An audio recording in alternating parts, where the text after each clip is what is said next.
5, David Grush. So, if you've been following the topic of UFO disclosure closely, and the odds are good that you are because you're watching this video, you probably know the name David Grush fairly well. Grush is a former intelligence officer with years of dedicated service and involvement in UFO research who's been blowing headlines open with some of his shocking revelations, which, if they're true, would change the fabric of our world. It would change everything as we know it. We'd look at these days right now as the golden days, I think. I lost my train of thought there. Whoops. We'd look at these days as like the days before Pandora's box opened. We're never gonna be able to close that seal again. Grush served on the UAP portfolio for the National Geospatial Intelligence Agency as well as the All-Domain Anomaly Resolution Office, which is a bureau for investigating alien sightings. So Grush has the credibility. But what is he alleging? In a recent interview with News Nation, Grush drops the bomb saying that non-human intelligence has visited Earth and it's recognized and known by major governments, claiming that in 1933 a craft was recovered by Mussolini's forces in Italy and then intercepted by the US in 1944, meaning that the Vatican helped suppress the knowledge of this and the Vatican is aware of non-human intelligence out there. In this same interview, and if you're interested in this stuff, you really should just watch it instead of watching me talk about it, Grush alleges that the US has recovered quite a number of alien crafts over the years, with at least 12 or more sitting in US reserves right now being studied, reverse engineered. Occupied bodies have been recovered as well. Now, fascinatingly, Grush says he wouldn't exclusively call these entities alien, saying they can be extraterrestrial or interdimensional creatures. He doesn't provide too much of a description on what they could look like, and obviously there's no photos, sadly, just that they're out there. He goes on to state that the infamous Roswell incident in New Mexico was absolutely real, and that everything since then has all been a concentrated, prolonged disinformation campaign to get people away from the subject, even going so far as to say the US participates in widespread mass disinformation, leaking true details alongside falsified reports to keep UFO discussion a fringe subject, preventing it from being taken seriously. And hey, if that's the case, US Army, if you want to throw me a couple bucks to spread some rumors and disinformation, my DMs are open. The full disclosure interview is absolutely fascinating stuff, and I highly recommend you go seek it out after this video. But, you know, before you do that, you could always spend a little bit more time on Top 5 Scary, since we've got lots and lots of alien and UFO videos for you to peruse and enjoy. And if that's not your thing, we've got something scary for everybody. Ghosts, goblins, ghouls, Frankensteins, true crimes, you name it. So hit subscribe, make sure you hit that little bell to not miss anything, but do that at the end of this video, okay? I got way more revelations and truths to blow open. Number 4, an Air Force engineer. Now, Grush's forwardness is inspiring others to come forward with their own full disclosure. I mean, if they won't, we have to, right? An anonymous source claiming to be an aerospace engineer added an addendum to Grush's interview on Reddit, claiming that they could corroborate some of his points. Take a listen, and obviously take a huge grain of salt as you're listening to all of this, as it is just someone typing on a computer, but I thought it was fairly interesting. As a current aero engineer for the US Air Force, 26 years and going, I can help you decode at least some of this interview. First, I know that Grush has only limited ability to talk about the subject. He did get clearance to speak to a certain extent, but he must withhold quite a bit in order to avoid very serious law violations. So, expect him to be holding back some things he could say, and this also necessitates rephrasing on-the-fly language he would normally use. Second,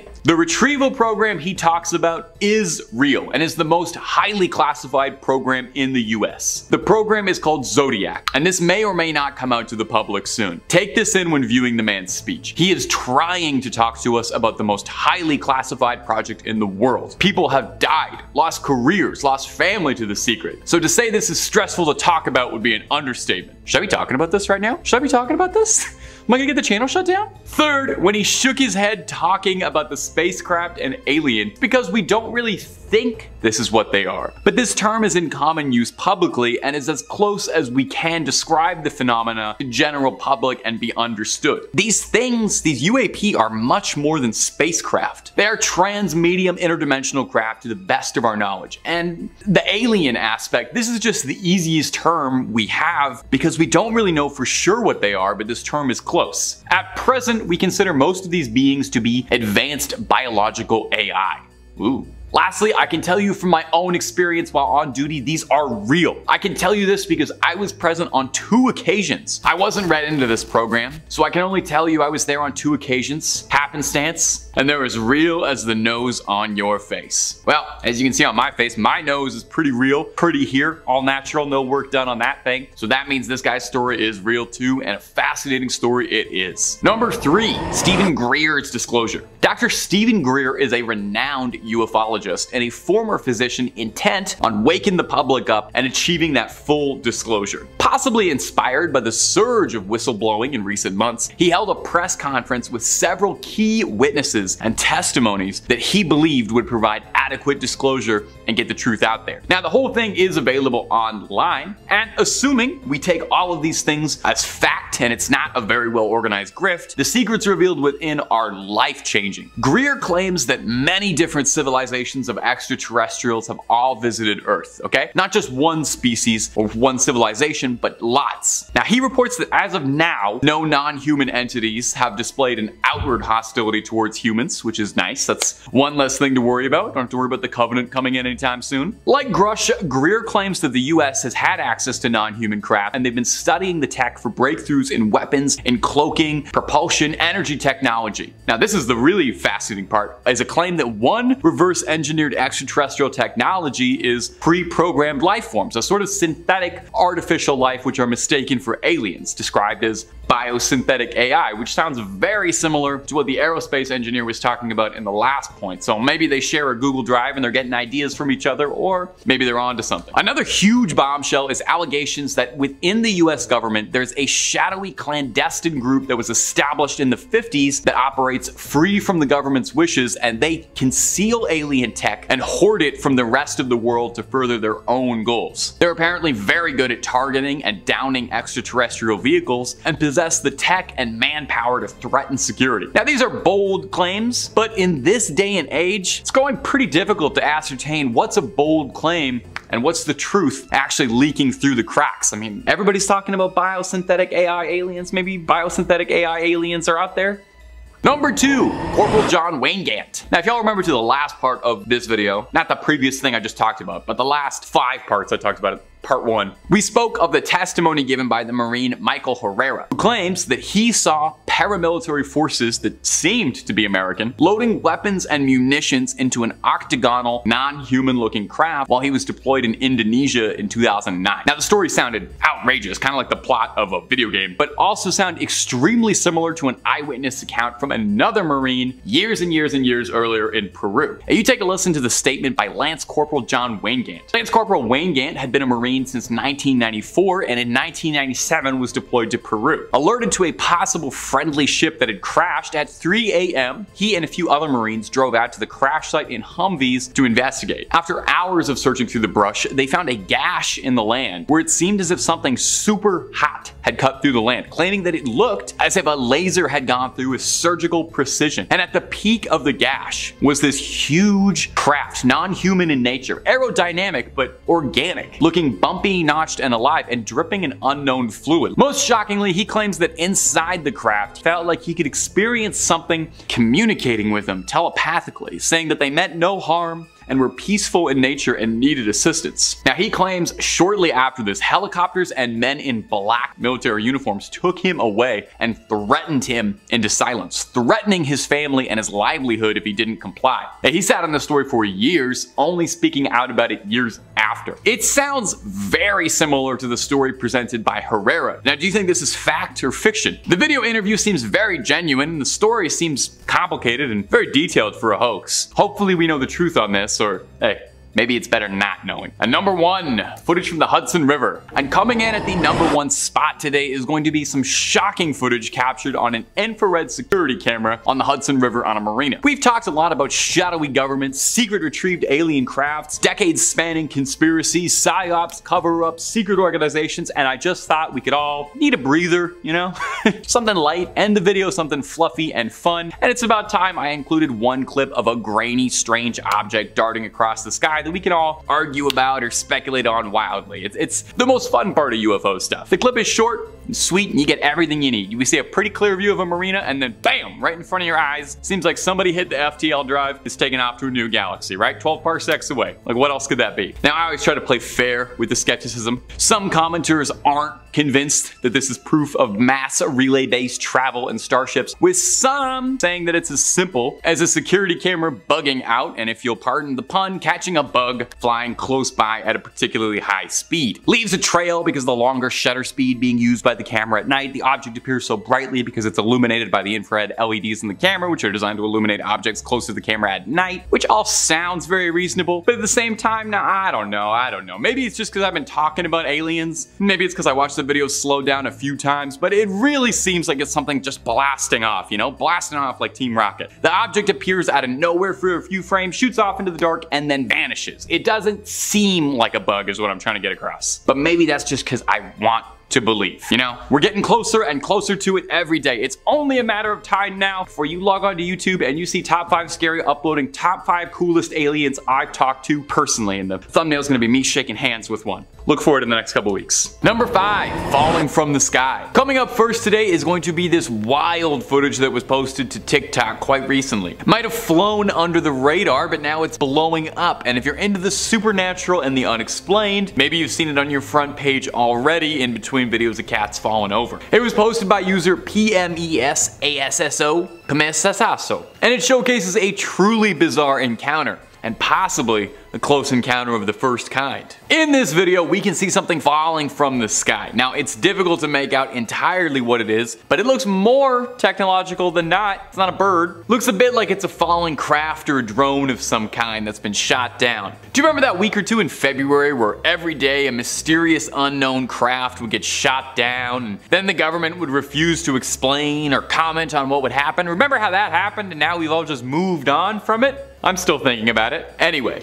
after that craft seemingly descends to the ground below, we see in the sky that a bunch of military fighter jets seem to be in hot pursuit of it, which definitely makes me pretty suspicious if there's fighter jets not even a minute behind a strange, unidentified craft. Now, there are some doubters in the comments who aren't as convinced. Some say the crafts are therefore an air show, and the thing falling from the sky part of it as well. Of course, did they consider maybe the aliens were the one putting on an air show and the government didn't want to be upstaged and that's why they sent a craft over? If I know anything about the US military, it's that they don't like being second best at anything. And if you want to watch a place that's the #1 best at something, it's Top 5 Scary, and it's scary videos we've got. If you can think it up, we've got a video or two on it. I mean it. Megalodons, ghosts, ghouls, goblins, aliens, conspiracy theories, horror movies, basically anything freaky under the sun or above it, we got 2 or 3 videos on. So hit subscribe, make sure you hit that little bell so you don't miss a single thing, but if you'd be so kind, do that at the end of this video, because I got 4 more mysterious orbs and UFOs coming up for you right now. Number 4,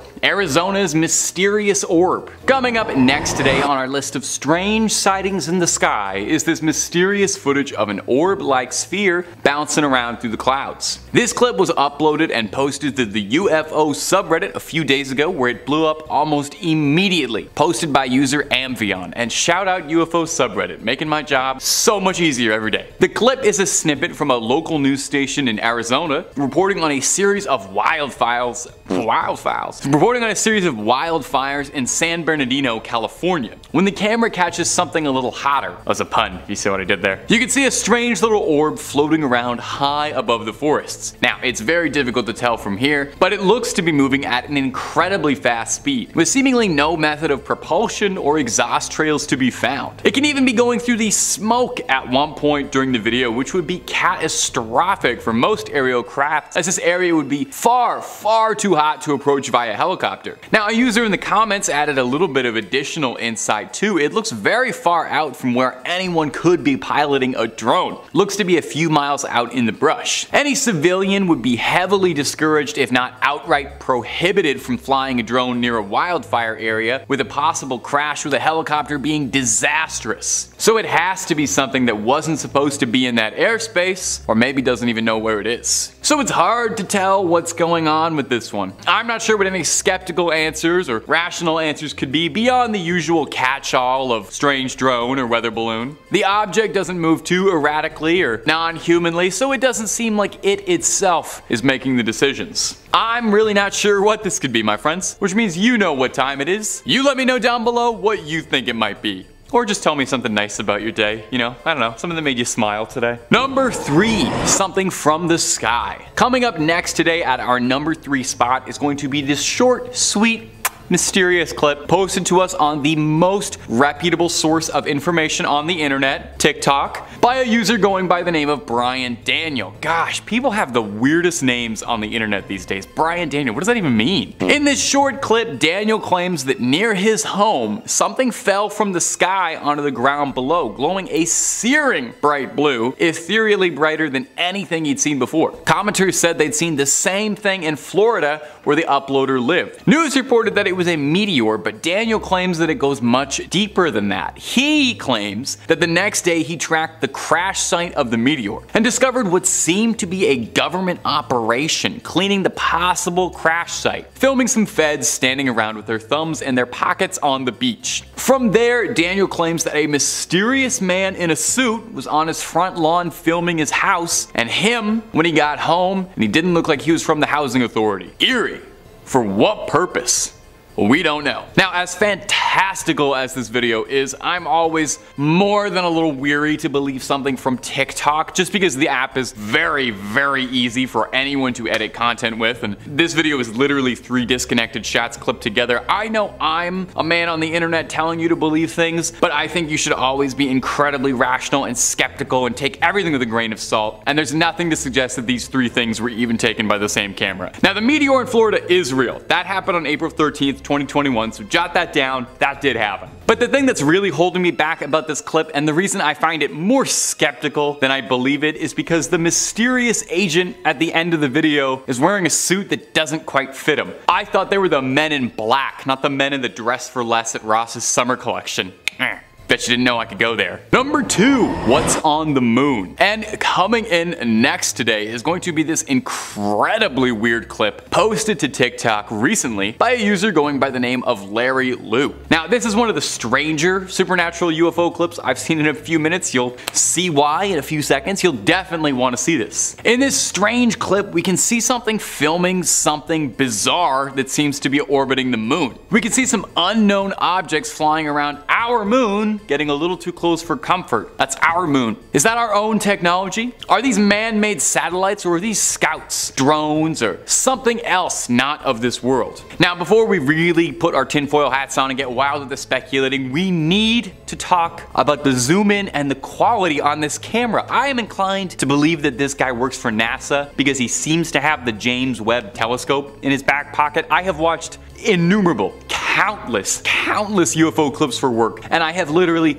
never seen a clip this high quality. I was salivating watching this. I can't even talk about the alien stuff because I'm too busy focusing on the pixels in this thing. You can make out the footprints on the surface of the moon. You can see Neil Armstrong's size 13 on the dust. You're telling me this guy shot this on his phone? Why is this man not filming every single supernatural occurrence on this planet? If we set this guy up in the woods, we would have Bigfoot, Mothman, the Loch Ness, all that proven, disproven within an afternoon. I need to take 5. I need a drink. Okay, I'm good. Back to the original video. Most people in the comments were like me, solely focusing on the incredible lens on this user's iPhone. A few people suggested that that could be the American flag from the surface of the moon. I find that a bit unlikely, but I don't know enough about moons to disprove that. So what could it be? Let me know down below in the comments, or hey, feel free to just continue to comment on how impressive the camera zoom is. What is he working with there? What am I working with? I don't know. Number 1,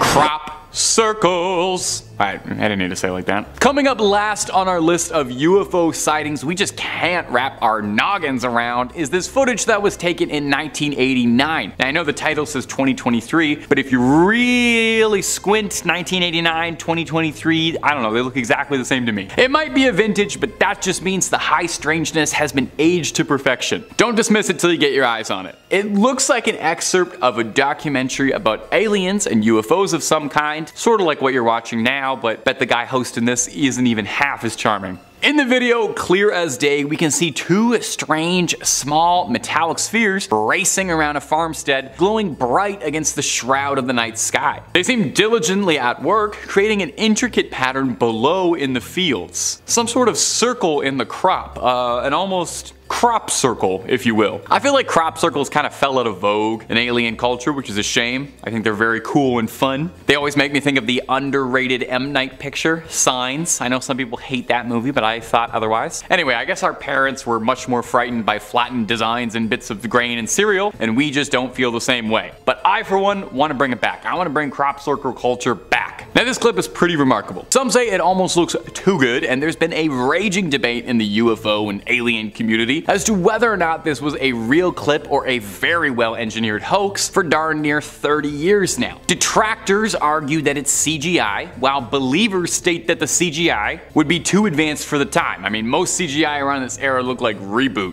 you know? Not to besmirch Reboot, but come on. Well, we probably won't find the answer today to whether or not it's a hoax or not, because only you can truly decide that, okay? The truth is out there for you. Just like only you can decide if M. Night Shyamalan is a misunderstood auteur or a total hack. We're just not going to talk about the Avatar movie. Number 5, Bonita Springs, Florida. Our first clip today is going to be coming to us from the UFO subreddit, because really, where else? The UFO subreddit is doing more to get alien content out in the open than any world government is willing to, so if they're not gonna do it, we gotta let the guys online pick up the slack. This clip was posted to us from user Marcus1640, who had this to say. Well, let's roll the clip though first, I think.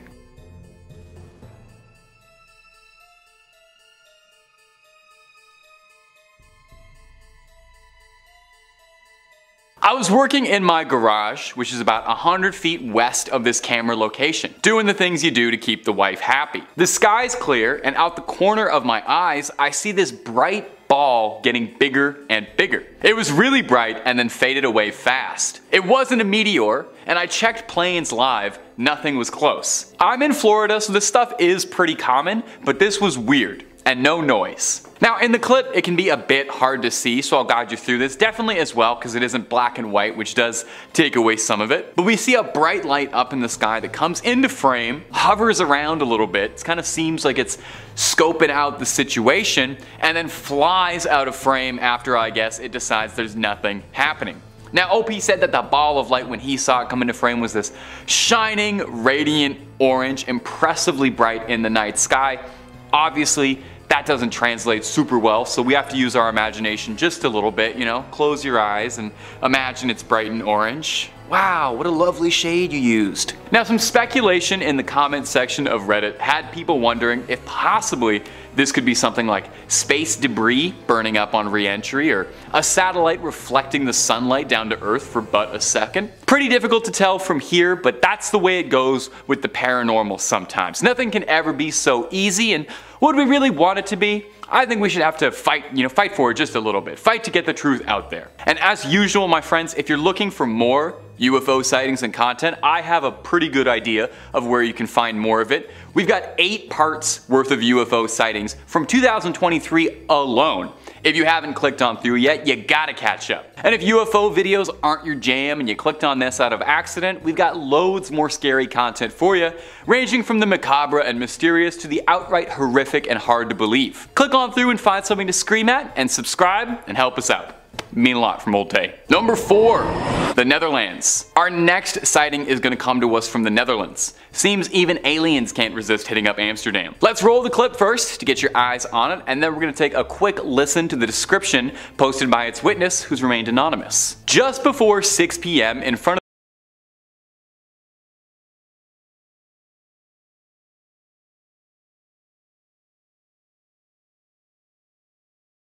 there's no way I'm pronouncing that right. I noticed this object. While viewing this object, it almost did not move at all. In the entire 20 minutes I was there, the object floated very slowly once to the left and right, and then twice up and down. The shape remained exactly the same throughout. The size remained the same regardless of whether or not this object moved up, down, left, or to the right, and there were no lights to be seen on it. Everything was completely black, and it looked like there was a smudge in the sky. In terms of height, this is unfortunately impossible for me to estimate. But there were several people who, like me, took photos and videos. The object was visible for about 20 minutes. Now the video we've included was pretty short. In fact, those 10 seconds were all that was in that video anyway. But when that video was posted to Reddit, it was corroborated by a few other sources who had all seen the same thing and posted similar videos. Meaning, this isn't some CGI trick, or if it is, a lot of people are in on this conspiracy. So what do we think this could possibly be? The usual suspect of it being a strange blimp or a balloon is always a possibility, and I've seen enough of these videos now that I'm always instantly like, this is probably just a balloon, isn't it? But it's still very, very weird. So let me know down below what you think. I love hearing from you guys about what you think on all this. Number 3, Phoenix, Arizona. This next clip was first posted to TikTok, but since being posted there has been making the rounds across the web since it's got UAP enthusiasts like yours truly peering their eyes open and gluing them to the screen. Let's take a look and you'll all tell me what you think, okay?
Definitely smaller than a plane, but a lot bigger than drones. They had no lights, no wings, no windows, and no propellers. They also made no noise. These objects looked much bigger in real life than they did in the video. On film, they appear to be black, but in real life, I would say they had a color similar to a cloud.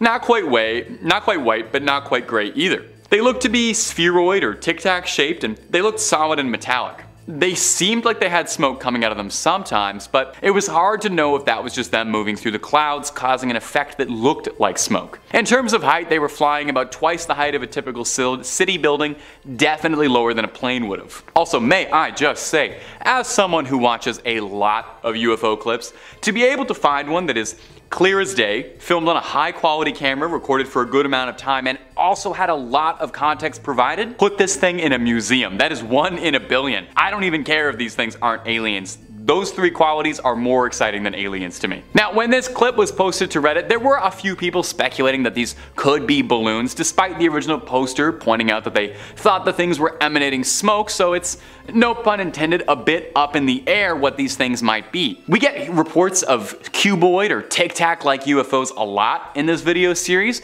which does make me think there's something suspicious going on if so many people report on similar objects like that, but we still don't have any answers. I hope we get there someday. I know the truth is out there. Number 1, Hollywood. Our final entry for this video is going to come to us from Hollywood. Even aliens like the tourist hotspots. Let's roll the clip and I'll add the commentary and speculation afterwards, because this one's a good one. There's a reason I saved it for the last.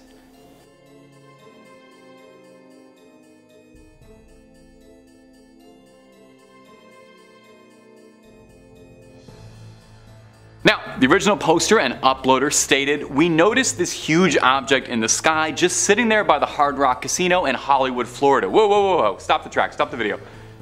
Are there 2 Hollywoods? I'm a Canadian, so I don't know these things. Is Florida in LA?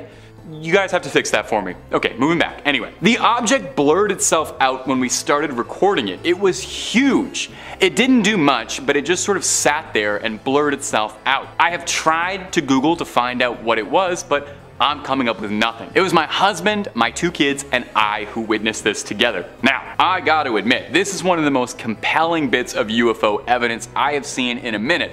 Not to throw the other 4 clips under the bus, they're all very lovely in their own way, and I hold them all in my heart dearly, but this one, oh baby, this is the golden ticket. I'm sure there might be a reasonable explanation for it, but on first glance, this thing looks like the definitive flying saucer. Like if you close your eyes and imagine a flying saucer, you start imagining this. It even looks like if you're watching this thing with eagle eyes that the saucer at one point cloaks, and the original poster mentions that it was blurring itself out when they started recording. Very interesting to me. That would explain a lot over the years if aliens have been specifically constructing their crafts to blur them out from being recorded by cell phones. I mean, imagine aliens keep coming to Earth just for like vacation and they're getting so annoyed that they're trying to just have some fun, be tourists, and people cannot stop taking photos of them, so they're blurring out their crafts. So what do we think, my ghouls and goblins? Is this recording simply too good to be true? Is this movie magic and CGI up there? You do have to wonder why this footage didn't set the internet ablaze, because that looks about as flying saucery as anything could possibly get. Of course, maybe the men in black and the higher ups are trying to scrub this clip from the internet and don't want you to see, and maybe I just got the whole channel in trouble. Number 5, El Cajon, California. Our first clip today comes from the beautiful Californian city of El Cajon. Let's take a look at something strange that was spotted in the sky that's got the locals talking. This clip was captured and posted to Reddit by user Exporius. Oh, Exporius, that's fun to say. Say that at home if you haven't yet. Let's take a look at the clip first. Pretty interesting stuff, huh? Definitely something that makes you want to take another glimpse. When it was posted to Reddit, Exporius sounded off in the comments and offered a little bit of context as to what was going on. Here it is. 3 black spheres appeared overhead my apartment complex in the afternoon in El Cajon, California. The objects were unlike balloons, rotating around each other and seemingly unaffected by the wind. My partner, who you can hear talking in the background about UFOs, agrees that the shapes were moving in an odd formation relative to the wind. They were also flickering in the sky, disappearing in and out of visibility, not at all like the metallic reflection of a mylar balloon. The objects disappeared shortly after my girlfriend made me stop filming to go inside. Suddenly, the spheres whipped around about 90 degrees and vanished. Oh, his girlfriend made him stop filming to go inside. Imagine we had the perfect evidence of UFOs, but somebody had to stop filming because they had to go unload the dishwasher. Anyway, Exporius finishes off by saying, "Very strange. I have no idea what these are." And neither do we. This clip garnered a lot of attention in the subreddit where it was posted, getting people chatting about what it could possibly be, although with anything like this there were a fair share of skeptics. Some dismissed the sighting as being nothing more than a flock of birds moving in on a particularly strange triangular fashion, while others suspected it could have been drone. What is a bird if not a feathery drone? So what do we think, my fair viewers? Something worth writing a UAP report on, or was this something a real bird brain posted? You let me know down below, okay? And while I've got you, if you're not already subscribed to Top 5 Scary, now would be a great time to fix that mistake. We got loads of UFO clips. I mean, we're on part 7 of this series. You know we got UFO clips. Storytelling, cryptids, monsters, mythologies, terrible stories, stories too good to be real, and stories too real to be good. Stay subscribed, don't miss a scream, but keep watching this video first, okay? Moving on. Number 4, from a pilot. Our next clip was posted by the History Channel, of all places. I guess technically if a UFO did appear to us, that would be like a pretty big part of history, right? Still, it's funny to me that that's where I'm getting my UFO clips these days. This clip isn't some blurry footage shot from somebody staring right up at the sun. Instead, we have a front row seat from a B-320 pilot's cockpit as a pilot over a commercial flight in Colombia saw something truly bizarre that they couldn't explain. Why don't you take a look at this cuboid UAP that looks out of this world. Let's roll the clip. A metallic looking object that's got a bizarre shape, almost looking like somebody's rolling a giant D20 through the sky, comes hurtling into frame. When you slow it down,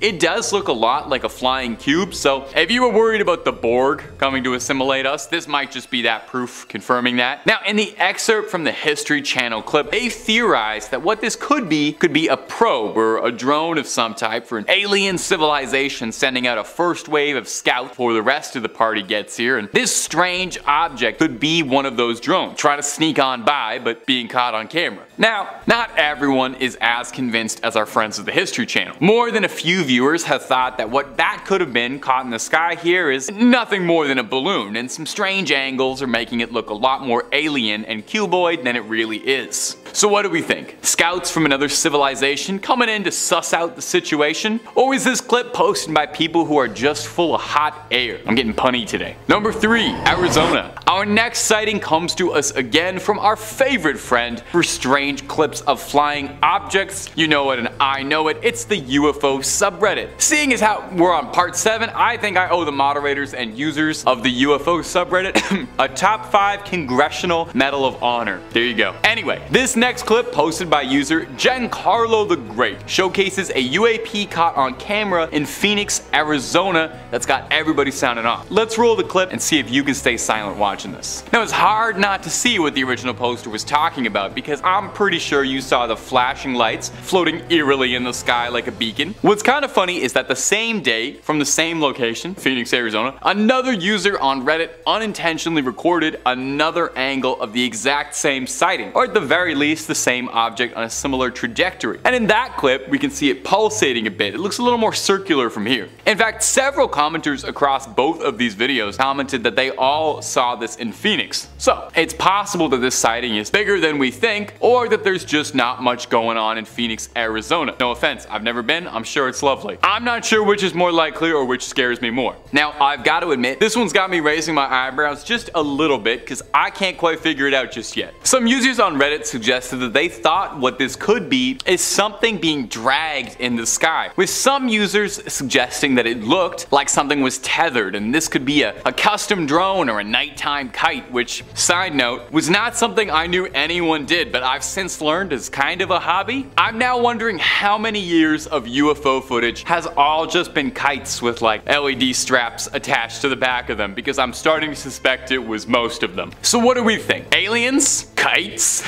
Either is possible, really. Number 2, Metapod. Our next clip comes to us from Instagram with the pretty funny caption, "Metapod strikes again." You'll see what I mean in a moment. But I will say, this is basic stuff. Everybody knows Metapod can only use hardened. 0 out of 10. Go back. Do a lap. Now, we've featured clips from this particular UAP or style of UAP before on this channel, maybe the brand or whoever manufactures these crafts, so it's fitting that the caption is "Metapod strikes again." Well, this particular thing baffled me the last time I talked about it, and it's baffling us again all the way here, so here it is one more time. Let's roll that clip for you. Now, a quick aside for my viewership who aren't big gamers out there, Metapod is a Pokemon that's shaped like a cocoon, and I can definitely see where this Metapod comparison comes from. That's definitely what this creature looks like some sort of strange cocoon. It seems organic to me in a very weird way, you know? As if unlike a lot of other UAP sightings, this thing is something that's actually alive on its own. It almost looks like it moves a little, you know? Like it wiggles just a little bit, like it's got a little jiggle to it. Are you following me with this? I also feel like it looks a bit like a floating beehive. Maybe this thing is kind of like a Rorschach test. You see what you want to see. Now the fact that this thing keeps popping up with different sightings definitely has me very curious as to what it could possibly be. Also, if there's any Rick and Morty fans out there, I swear this thing has like the exact same silhouette as the giant head that appears in the Get Swifty episode that asks humanity to show it what it's got. Maybe that's why this thing keeps coming back. We haven't shown it what we've got yet, and nobody has performed Get Swifty for it. So maybe get on that and maybe we can appease this thing. Number 1, Sean Kahill. Our final clip for us today comes to us from Sean Kahill, a UAP enthusiast and a former Navy serviceman who is a veteran of 20 years, who in his retirement has become a decently big name in the UFO community as we set out there to look for the truth. Why don't you take a look at this clip he posted on Twitter and see if you can spot the UAP hovering up above. They'll circle it in red too, don't worry.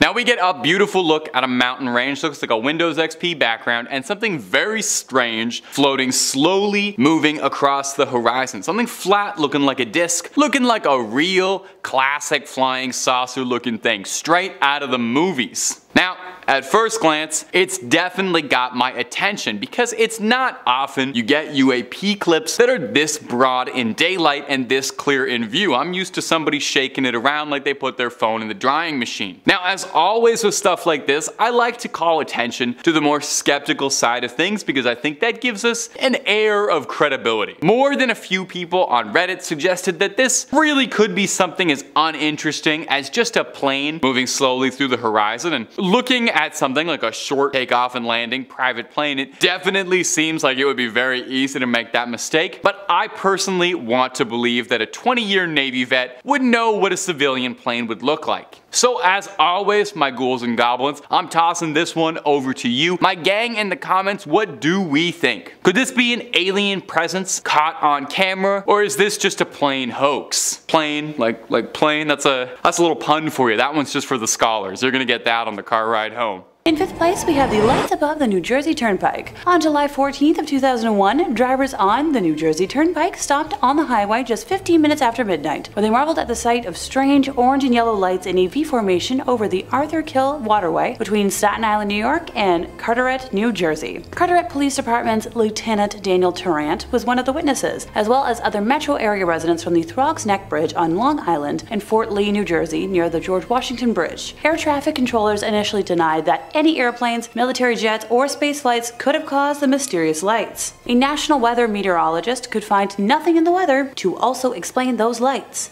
Luckily, when there's something strange in one's neighborhood, one can always call New York Strange Phenomena Investigators, or NYSPI. No Ghostbusters here. This band of inquisitive minds claim to have discovered the FAA radar report from Newark International Airport on the night in question that indicates an enormous number of airborne objects, without transponders, beginning at around 10:31 p.m. and ending at 12:51 a.m. EST. At least 15 people contacted the police department to report the strange lights, but Tarrant and other police officers are at a loss to explain just what it was hovering in their skies. Here's the thing.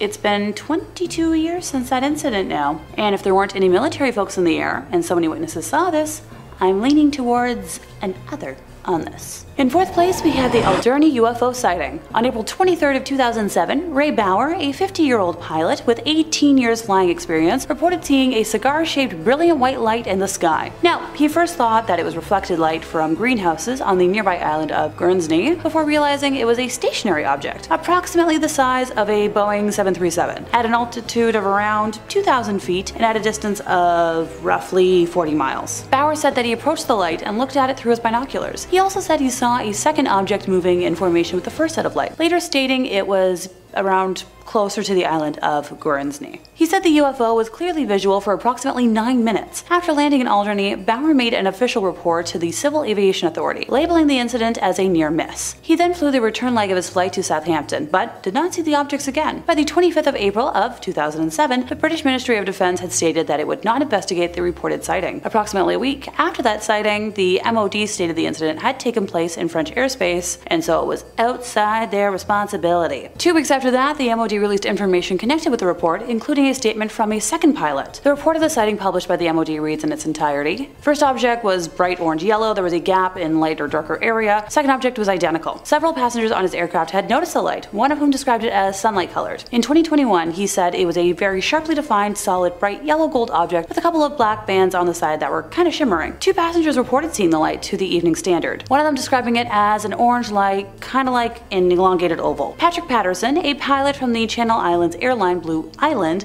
reported that he saw a similarly described object in the same approximate position. It was later reported that this pilot saw an object behind him to his left at around 1950 feet. One interpretation of this event was that this was an atmospheric phenomenon. Despite the pilot's openness about the incident, the cooperation of the military, and countless eyewitness reports from passengers and people on the ground, the incident remains a total mystery. I'm just saying, there are too many witnesses for this to be anything fake. In third place, we have the Belgian UFO Wave. So the Belgian UFO Wave began in November of 1989 and peaked with the events of the night of the 30th to the 31st of March 1990. On that night, one unknown object was tracked on radar, and 2 Belgian Air Force F-16s were sent to investigate, with neither pilot reporting seeing the object. No reports were received from the public on the date, but over the next 2 weeks, reports from 143 people who claimed to have witnessed the object were received, all of them after the event. Over the ensuing months, many others claimed to have witnessed these events as well. Following the incident, the Belgian Air Force released a report detailing the events of that night. Yeah, I'll backtrack, I promise. At around 11 o'clock at night on the 30th of March, the supervisor for the Control Reporting Center, or CRC, at Glans received reports that 3 unusual lights were seen moving towards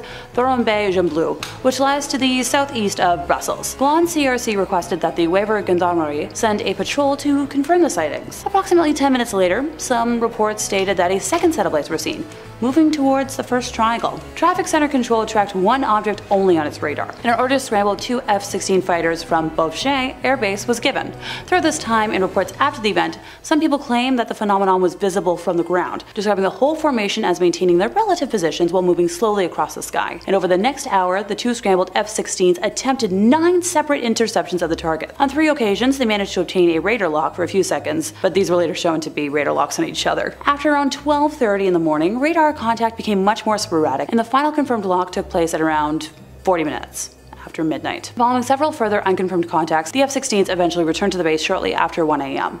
Members of the Waiver Gendarmerie, who had been sent to confirm the original report, described 4 lights now being arranged in a square formation, all making short, jerky movements before gradually losing their luminosity and disappearing in 4 separate directions at around 1:30. During one of the radar locks, the UFO accelerated from 150 miles per hour to over 1,100 miles per hour, while changing altitude from 9,000 feet to 5,000 feet in a matter of seconds. After his retirement, Major General Wilfred de Bruy wrote in a statement that the Belgian UFO wave was exceptional, and the Air Force could not identify the nature, origin, and intentions of the reported phenomena. The Belgian objects have still never been explained. Look, Air Force folks are the ones to trust in situations like this. They're literally trained on how to recognize aircrafts in the sky. In second place, we have a sighting in Alaska. Japan Airlines cargo flight 1628 was a UFO incident that occurred on November 17th of 1986, involving a Japanese Boeing 747-200F cargo aircraft. I'm learning a lot about planes today. The aircraft was en route from Paris to Narita International Airport, near Tokyo, with a cargo of Beaujolais wine. Wine. Focus, Alexa, focus. Over the Reykjavik to Anchorage section of the flight at around 1711, so please get those cases 511 over eastern Alaska, the crew first witnessed 2 unidentified objects to their left. These abruptly rose from below and closed in to escort the aircraft. Each had 2 rectangular arrays of what appeared to be glowing nozzles or thrusters, though their bodies remained obscured by darkness. When closest, the aircraft's cabin was lit up and the captain could feel their heat on his face. These 2 crafts departed before a third, much larger disc-shaped object started trailing them. Anchorage Air Traffic Control requested an oncoming United Airlines flight to confirm the unidentified traffic, but when it and a military craft sighted plane 1628 at around 10-6. No other craft could be distinguished. Captain Terauchi contacted Anchorage Air Traffic Control and requested, a change of course. The UFO followed the plane despite any of the captain's maneuvers. The sighting lasted 50 minutes and ended in the vicinity of Denali. All of the data, including ground radar that captured the unidentified craft, was collected and presented at a meeting with the FBI and the CIA. After reviewing all the material, the government officials decided that this was the first radar recording of a UFO. Yep, I didn't stutter. The government confirmed this. In first place, we have the Shag Harbor UFO incident. So this incident was the reported impact of an unknown large object into waters near Shag Harbor, Nova Scotia, a tiny fishing village on the Atlantic coast, on October 4th of 1967. The reports were investigated by the RCMP, Canadian Coast Guard, the Navy, and the Air Force, as well as the U.S. Condom Committee. I had to research that because I first thought it was like a typo for condom, and I almost busted out laughing. Alrighty. Time for facts. At about 11:20 p.m. Atlantic Daylight Time, at least 11 people saw a low-flying lit object heading towards the harbor. Multiple witnesses reported hearing a whistling sound like, a large kaboom device, and then a whoosh, and then finally a loud bang. While en route to Toronto, while flying over Sherbrooke and St. John, Quebec, at around 3,658 meters from the Halifax International Airport, Air Canada officer Robert Ralph pointed out to Captain Pierre Charbonneau on Flight 305 that there was, something strange out the left side of the aircraft at 7:15 p.m. In his report, the captain reported an object tracking along on a parallel course a few miles away. He described it as a brilliantly lit, rectangular object with a string of smaller lights trailing it. At 7:19 p.m., the pilots noticed a sizable silent explosion near the large object, and 2 minutes later, a second explosion occurred which faded to a blue cloud around the object. Meanwhile, while standing at the wheelhouse of his vessel, Captain Leo Howard Mercy was looking at 4 blips on his Decker radar that were stationary. When he looked up at about 28 kilometers from the vessel's windows, he could see the 4 bright objects situated in a roughly rectangular formation. The entire crew of nearly 20 fishermen stood on deck and watched the object in the northeastern sky. Mercy radioed the Rescue Coordination Center and the harbor master in Halifax, asking for an explanation, and filed a report with the Lunenburg RCMP outlining his sighting when they returned to port. Over in Halifax, the Chronicle Herald and local radio stations reported a glowing object that was seen by many people who called their newsroom. They reported witnessing strange glowing objects flying around Halifax at around 10 p.m. Assuming an aircraft had crashed, within about 15 minutes, 2 RCMP officers arrived at the scene. Concerned for survivors, the RCMP detachment contacted the Rescue Coordination Center in Halifax to advise them of the situation and ask if any aircrafts were missing. Before any attempt at rescue could be made, the flying object, with the light still showing, started to sink and disappeared from view, so a rescue mission was quickly assembled. Within half an hour of the crash, local fishing boats went out to the crash site in the waters of the Gulf of Maine off Shag Harbor to look for survivors. Here's the fun part. No survivors, bodies, or debris were taken, either by the fishermen or by a Canadian Coast Guard search and rescue cutter, which arrived about an hour later from nearby Clark's Harbor. By the next morning, RCC Halifax had determined that no aircrafts were missing. While still tasked with the search, the captain of the Canadian Coast Guard cutter received a radio message from RCC Halifax that all commercial, private, and military aircraft were accounted for along the eastern seaboard in both Atlantic provinces and New England. That same morning, RCC Halifax also sent a priority telex to the air desk at Air Force headquarters in Ottawa, which handled all civilian and military UFO sightings, informing them of the crash and that all conventional explanations such as aircraft, flares, had been dismissed. The object was never officially identified and was therefore referred to as an unidentified flying object in the Government of Canada documents. Yep, that was the name. I'm just gonna repeat this.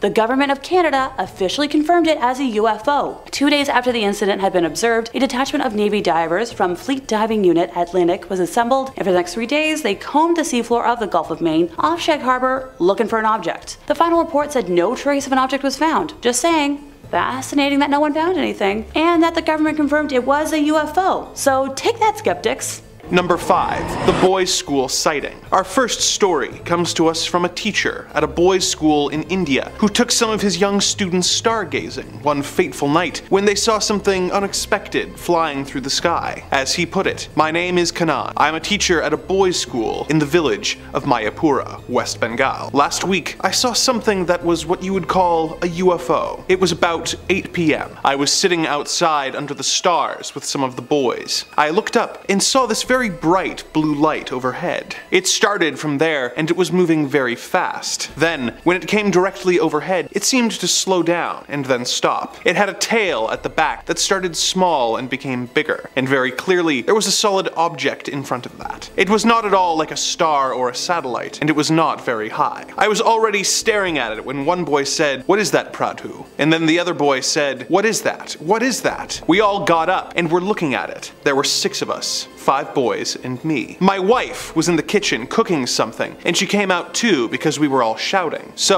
it was at maybe 1.5 palm trees height from the roof of our hut, which is not very high. It was less than 5 stories above us. We saw it very clearly. Most of them were concentrating on the light. I looked in the front and saw that it was a clear object. It was not a star, and it was not far away. It was right there. And it was also, like, moving around itself, but very slowly. Then, it moved slowly away towards the river, where it suddenly picked up speed and disappeared. It was like somebody who slows down to look at something. It was very, very interesting, and the boys kept asking about it. Boys ask all sorts of questions. It was an abnormal thing, and we were completely helpless just looking at it. Did this teacher and his students really witness an alien craft? Or is there some other less interstellar explanation for this strange experience? What do you think? Number 4, the factory observer. Next up, we have a tale from Brazil, where workers at a water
The object flew at a height of 10 to 20 meters over the fields to a wood, turned by changing its inclination, just like an airplane or helicopter has to, in order to do a flying curve. It quickly returned back to the road to stop beside our car and fly at the same speed, 100 kilometers per hour. It lifted up, changing its inclination to me so I could see its amazing size. 2 seconds later, it flew over the car to the other side and turned with the same movement to fly over the car again. This repeated 5 or 6 times on our way. Okay, this wasn't all, but should be enough. There was no sound or noise, except the motor of the car. There was no smell. The radio was turned off. The maximum speed of the object was about 400 to 500 kilometers an hour. The observed acceleration 2 to 3 G. I know my speed, 100 kilometers an hour, know the points where the object crossed the road and the distance between these points, and I calculated the rest. It's impossible that this was a projection on the cloudy sky. When I looked out the side window, I couldn't see the sky, only the hill. Why do alien craft seem to take such a consistent interest in common drivers? No different from any others on the road. What are they hoping to learn about our species? And how close are they to figuring it out? Number 2. The Chinese air chase. Our next story comes from a Chinese air base commander whose subordinates had an aerial encounter with a UFO that evaded and toyed with them until the jet pilots got frustrated and aggressive with the extraterrestrial craft. In the words of the colonel himself, "I am Colonel Li, commander of the air base in Chengdu, where the Military Flight Training Academy is located. One day, 4 radar stations reported the presence of an unidentified hovering over the academy. After ascertaining that the intruder was not a military or civilian flight, I ordered 6 jet fighters to take off and intercept the UFO. At least 140 people on the ground saw the object. To observers at the base, the UFO first appeared to be a small pointed star, and then grew larger and larger, perhaps as it descended to a lower altitude. Witnesses described an object with a mushroom-shaped dome on top and a flat bottom, covered with bright, constantly rotating lights. The crew of the interceptors consisted of a pilot and a radar officer. The 2 officers reported that the object clearly resembled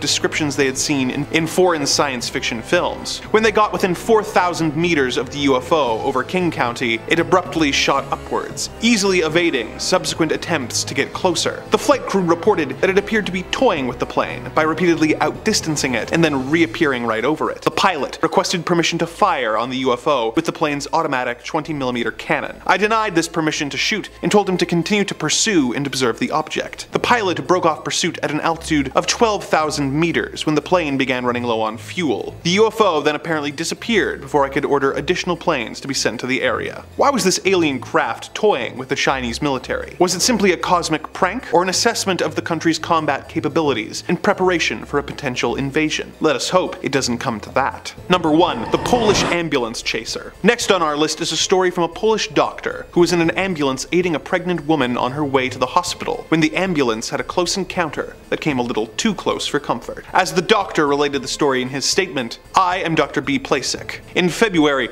a woman named Mrs. Pluta who was pregnant began to experience labor pains and the ambulance was called. She and I, plus the driver and stretcher bearer, were traveling along deserted country roads when we encountered, quite suddenly at 3:15 a.m., a huge crimson globe that came out of the sky and paced the ambulance for about 45 minutes. As we were a team of professional medical workers, our first concern was for the safety of the mother and baby, and we considered the UFO a distracting threat. For this reason, we did not get very emotional at the time. However, when we came to a level crossing, the 2 attendants in their hut were simply shaking with fear at the sight. We had to halt because the road was blocked by the huge crimson ball. To be more specific, this is what I believe we saw. At first, all of us in the ambulance saw the globe as a big red ball in the sky, some distance away. It looked larger than the full moon and was dark crimson in color. It immediately descended to the treetop height and hovered about 500 meters from the ambulance. 1 second, it hung in the sky at about cloud level. The next, it was seen hovering between 2 trees on either side of the road in the middle distance. All of us sensed the globe's ominous approach as it cruised towards us at a very low height, following the road. I was always aware that it was never exactly in the sky, but probably not very high above the ground at any time. As our ambulance approached the level crossing, so did the globe, and we each stopped there. The globe was less than a meter above the surface of the road. I got out to speak to the crossing attendants. I said, "Can you see what I see?" They said, "We've been observing it for some time." I went to the ambulance and told the others they cannot help us at all. They're trembling with fear. At that point, Mrs. Pluta's labor contractions became more frequent, and we felt it was urgent to get to the hospital immediately. Since our path was blocked, I decided to call the police. I reported that there was an obstacle in the way and asked them to come immediately. What kind of obstacle, they asked. A UFO, I replied. It was now 4:10 a.m., and all we could do was stay there and stare at the UFO. We had plenty of time to observe it in detail. Its surface displayed curved bands and stripes with a multitude of black lines traversing up and down in irregular patterns. These clear-cut markings reminded me of veins inside the human body. The ambulance driver said they looked to him like a huge net. As we watched, parts of the surface changed color. There appeared to be orange-yellow patches on the deep crimson background. Then, the globe dropped to only about 10 centimeters above the road, constantly changing colors, pulsating, but always with dull, muted tones. Suddenly, it gave off a strong white light that was so bright it reflected on the surface of the road. Out of sheer exasperation, our driver flashed his headlights at it twice. Immediately, inexplicably, it simply vanished. It was 4:15 a.m. At 6:10 a.m., Mrs. Pluta gave birth to a daughter in the hospital. A careful examination of the whole area in daylight revealed nothing. Why was this strange glowing orb showing such an interest in the ambulance? Was it simply the bright flashing lights on the ambulance roof that caught its attention? Or were they aware of the pregnant woman inside and wanted to learn more about how humans are born? We will never know for sure. Another one of our journeys into the unknown has come to a close. Number 5. Las Vegas body cam. My dear ghouls, things are heating up in the sky lately and the whole world is coming down bad with alien fever. If you're a UFO enthusiast, the odds are very good you've heard a thing or two about the recent sighting in Las Vegas. That's kind of building up to be a modern day Roswell with all the conspiracy and cover-up allegations. NASA's planetary defense officer, which, side note, I did not know was a real job, told Motherboard, a branch of Vice News, that a green fireball observed last month was not a UFO, but rather a small meteor less than a meter in size that landed smack dab in somebody's backyard. Now, the Las Vegas police officers who responded to the call say they didn't find any aliens in a manhunt, or alien hunt I suppose is probably more accurate, but they do hope to find them in the future, citing the city's close proximity to Area 51 as a source of speculation. Now the problem is that footage went wildly viral over the internet when a police officer's body cam was uploaded. We've got a little bit of this footage for you here today. It's kind of hard to make anything out of it like most blurry alien footage, but it's fun to let our speculations run wild, and this TikToker seems adamant that you can see an alien over one of the cops' shoulders. Personally, I think it does look a bit just like a light or like a headlight or something, but you let me know what you feel like you see. The case has been captivating, with the callers, the 911 callers, claiming that they saw tall, non-human entities in their backyard with big glowing eyes looking at them. So what do you think, my fair and trusted viewers? Do you think these aliens got lost on the way to Area 51 to meet their friends and crash landed in somebody's backyard? Or was it just a meteor? Or did the aliens come from the meteor and the meteor itself was the UFO? Truly, who is to say? Who is to know? Hopefully we find out soon enough, and when we do, you better believe that I'll be the first to tell you. And if you're looking for way more videos about all things UFO and alien, oh my good gosh, do we have a lot of that on the channel for you to enjoy. Everything from conspiracies, cover-ups to UFO sightings, we've got it. If you're sick of hearing about little green men, we've got all sorts of things on crime, conspiracy, everything scary. It's on Top 5. So hit subscribe, make sure you hit that little bell as well, and don't miss a single thing, but you get to do that at the end of this video for me, okay? Because I got 4 more UFO sightings coming up for you right now. Number 4, the Pentagon. We are at a truly exciting time to be an enthusiast of UFOs and aliens. It feels more so than any other point in human history that the discussion around aliens and UFOs is leaving the fringe sciences and starting to become accepted, commonplace by respectable employed people, not just folks wearing tinfoil. Recently, the Pentagon released a video of a reported UFO zipping around near an Air Force drone and revealed footage to, quote the Pentagon, everyone thought was truly anomalous, which is government speak for we don't know what the f this is. At the time, the object appeared to be moving with something propelling it forward, but a later determination would show that it didn't, which baffled and puzzled the analysts, as usually something propels you forward in the air. Now, this hearing was very interesting for a few reasons, but foremost, it allowed us a little bit of insight into how government agencies go about treating UFO sightings. We learned they categorize them first by what they most likely are, starting with the obvious things like planes or balloons, which account for like 99% of all UFO sightings. And then when it's something they truly cannot immediately identify, they prioritize where was it found? How is the object maneuvering? Does it seem like it's being driven? Control. Does it seem as if it has a payload? Does it have something attached to it? The hearing started by saying that the Pentagon currently doesn't believe that they have any definitive proof of extraterrestrial life on Earth, but concluded by saying that we'll be getting another disclosure document coming soon, possibly even as early as July. So we have huge, exciting things on the horizon coming up in July, and I'm not just talking about the Barbie movie. Number 3, Jorge Ortega. Is it just me, or are things getting crazier? Maybe I'm watching more UFO footage as part of my job, but it seems like every day we see more UFO sightings, like they're doubling, tripling over what they used to be. Yeah, admittedly, everybody carries a camera in their back pocket now, but it does seem like more people are checking out the planet. Ever since that streak in February, I feel like it's been an arms race for the coolest UFO footage. While pilot Jorge Ortega captures what some are describing as the best UFO footage ever, forever, but I'll let you be the judge of that. He uploaded the video online, where it was found by an account called The Hood's Finest, where the clip went wildly viral on Instagram. Thank you, The Hood's Finest, one of the most trusted sources of journalism in these dark times. Let's take a look. It's definitely mysterious. That much I can say with complete confidence. It's really hard to tell what that was, but the way it speeds forward without any visible exhaust does make it seem highly suspicious. You can't make any details on that craft at all. Now, Arteaga claims this was the most frightening experience of his life, and it's really not hard to see why. A circular, spherical, strange object flew directly in front of his plane, then whizzed by his window. Whizzed, like, you know what I meant. I shouldn't have used that word. Arteaga and his co-pilot were flying towards Santa Fe when they first noticed the strange object coming towards them. The pilots believed that whatever they saw was non-human in nature, and definitely not a balloon or another aircraft. Arteaga claims that the aircraft was traveling at an incredible speed of 300 kilometers an hour. I don't know how many miles an hour that is for Americans. You guys are gonna have to calculate that on your own. With the temperature at the time of the flight falling close to 5 degrees Celsius. With all that being said, it seems less likely that it's a bird or a balloon, and possibly something far more mysterious. As always, I love to hear your guys' opinion on stuff like this, so feel free to debate away in the comments if you think you've got an idea or an angle on this that I'm not seeing. We need as many eyes on this as possible. Of course, you can also just, I don't know, tell me something nice about your day. Tell me something that made you smile today. I love hearing about that too. Number 2, Chad Underwood. I think by now, if you're subscribed to the channel, and I hope you are, you've heard a thing or two about the Tic Tac UFOs that the Navy released videos of. In a lot of ways, these videos were kind of one of the first big steps for this recent surge of UFO, UAP stuff being taken kind of seriously, with these baffling videos leaked by the Navy that no one could explain. Although they were taken years and years ago, back in the halcyon days of 2004, the pilot who took the video has rarely spoken out about his experiences at all, for the understandable fear that he'd be lumped in with, quote, the little green men crazies that are out there.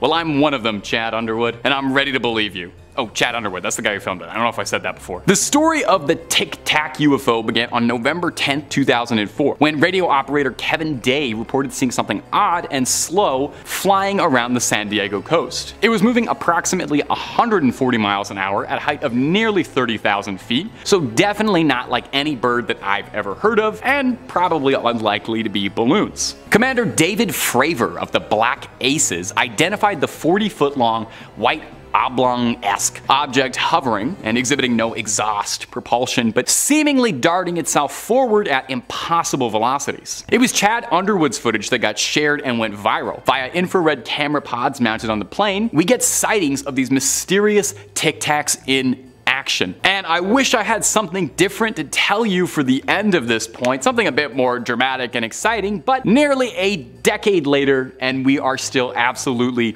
no closer to understanding just what happened here, what's happening in these videos, what these crafts are, but maybe we'll get there soon. Like I said, there's supposed to be a document coming up in July that's going to reveal all sorts of new research and information the Pentagon's been working on, and maybe that will be the big one, or maybe it'll just also be nothing like it usually turns out to be. But who knows? And number 1, California Army Base. We all wonder if military bases are hiding advanced technology, right? Like all of us do that, it's not just me. Like what kind of secrets could be buried underneath Area 51? Wouldn't you want to know? It definitely seems like visitors from other worlds are just a bit curious too, as there was a mass sighting of possible UFOs out in the California desert, right above a military base, one Camp Wilson. Was it a sign of visitors scouting out the area, or technology from within being reverse engineered by the American government? Jeremy Corbell and George Knapp are a pair of ufologists, and they revealed the footage on their podcast, saying that the video and photos were shot all the way back in April 2021, but didn't appear until now, where a series of mysterious lights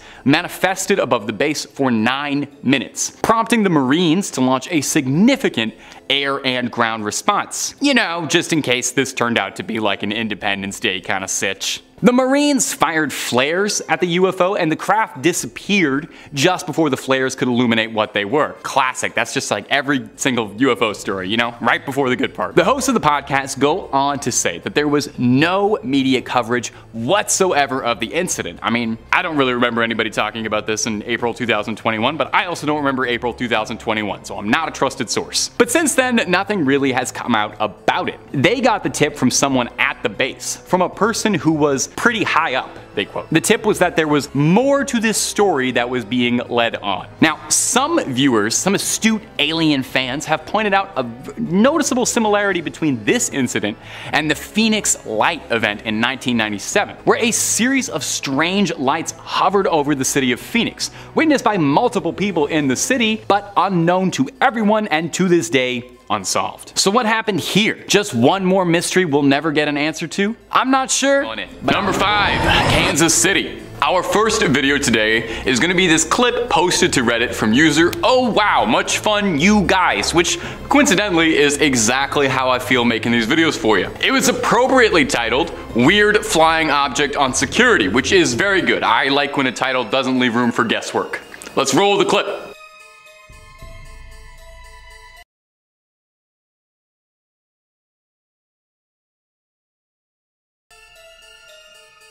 You see that? It's pretty impossible not to. We'll roll it again just in case you didn't. You can see what looks like an alien mothership sneaking into the frame. Now, if you saw that and your jaw's open and you're looking for a little bit of context, our dear original poster provided some. There was no sound at all, and it was cold, so no bugs were making noise either. It wasn't as high as a plane would have been. My next thought was that it was drones, but this would have to have been very elaborate because there was 50 to 100 objects and there were no lights. These objects were solid gray with a matte finish and they didn't seem shiny at all. The best way I can describe what I saw was about 50 to 100 gray square objects that were moving in a grid-like fashion, like silky fabric. The way they moved was similar to Aurora Borealis, centralized entirely within this doorstep. My wife and I were so dumbfounded by it all, we would have thought we were insane until we saw this thread. So what do you think, my noble viewers?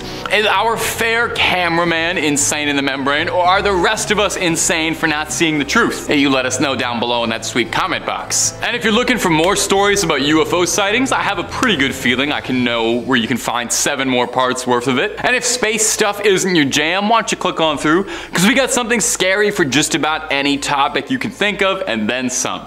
So click through, hit subscribe and that bell, and don't miss a single scream. But do all that after this video, okay? Keep watching this one. We worked hard-ish on it. I worked hard-ish. All right, moving on. Number 4, Israel. Our next clip comes to us from Facebook. You know, good to have one that's not from the UFO subreddit. Try to diversify a little. It was captured in Hadera, Israel, and it features something truly shocking. Let's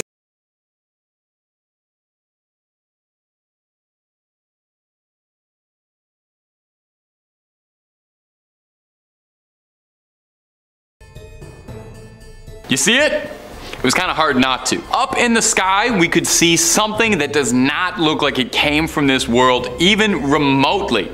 Looking like some beam of energy floating across the night sky. In fact, I'll be honest, it doesn't look much like a spacecraft to me. As far as unidentified aerial phenomena go, this thing is definitely living up to its name since it's up in the air and I have genuinely no idea what's going on here, and I like to think that I know a thing or two about UFOs at this point. I've watched 35 hours worth of clips of them. Some commenters on the clip suggested that maybe this intense pattern of lights could be something on a building, like a neon advertisement for like a casino or something, which I suppose could make sense, but I don't know many billboards that advertise with crazy cool patterns like this. Looks more like a flux capacitor than anything else. I don't really think it's an alien ship either though. I gotta be honest, I really have no idea what this is, totally stumped. Could this be a sign of another life, something more powerful than we could possibly understand manifesting itself in the sky? You know, is this a thunder god kind of deal? Is there a simple explanation for what's causing all of this? Is it just CGI? You let me know what you think about this one sincerely while I keep studying this clip over and over again, just hopelessly confused, hoping desperately to get a new piece of information here. Number 3, Montreal. Our next video comes to us from a truck driver from Montreal, which is maybe why I'm including this video out of a sense of some national pride. The clip was posted to Reddit really without much context. The only thing provided is that our sweet driver swears that whatever it was they saw, they were absolutely certain it's not a kite or a balloon, which was gonna be my first 2 guesses, so cross them off. Let's roll the clip and see if you agree.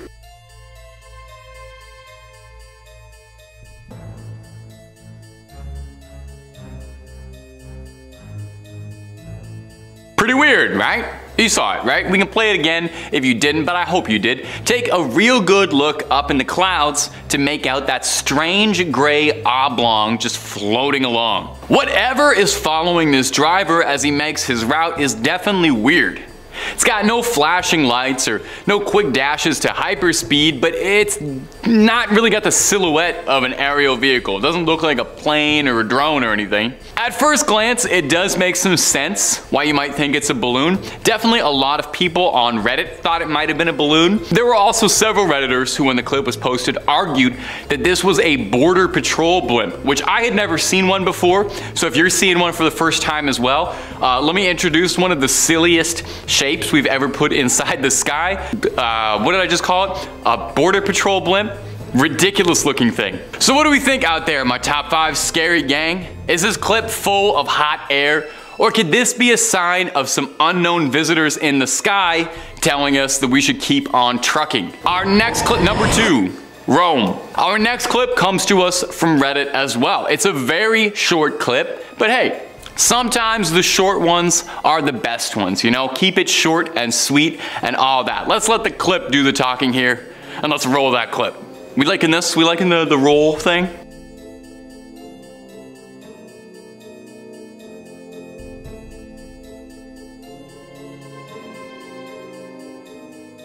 Did you see it? Of course you did. I don't even know why I'm asking.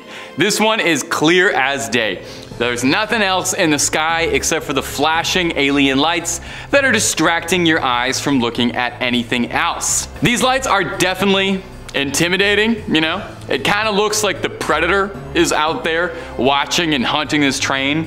Those little like laser sight things look exactly like the laser sights on his little shoulder cannon. Now what I think is interesting is we've seen a couple of these sightings like these on this specific series. Go back and watch the other old 7, which is making me wonder if there's an explanation somewhere out to be found for these triangular patterns of flashing lights to explain why they keep coming up with such regularity. Drones are what comes to mind as always, and it's usually what comment sections seem to think, because we can make drones do pretty impressive things. If you ever see those displays of like drones making pictures in the night sky, it's possible. But the set of lights don't seem to be moving too much, or at least the train is going significantly faster than they are, which does make me wonder if maybe these lights are stationary, perchance. If these could be lights from the top of a building, maybe off a radio tower or something. Or could these be 3 perfectly coordinated alien scouts watching from up above? Now, some detractors and skeptics suggested that it could be as simple as a trick of the light, or something reflecting in a strange way. Although if you're like me and you watch the video about 100 times, like I do every time I make one of these things, you'll see it pass extremely briefly behind a signpost, like a single second. Meaning whatever this thing is, it's way off in the background. So what do we think? Could this have been a close encounter of the 3rd kind, or is this train of thought just hopeless? Puns for all my scholars out there. You'll get that on the car ride home. And number 1, Ontario. Hey, what a lovely coincidence, because this clip is also a series of mysterious orange flashing lights moving in a triangular fashion. I told you these are a recognized phenomena. Nobody believes me. Anyway, let's let the clip do more of the talking. Roll that clip.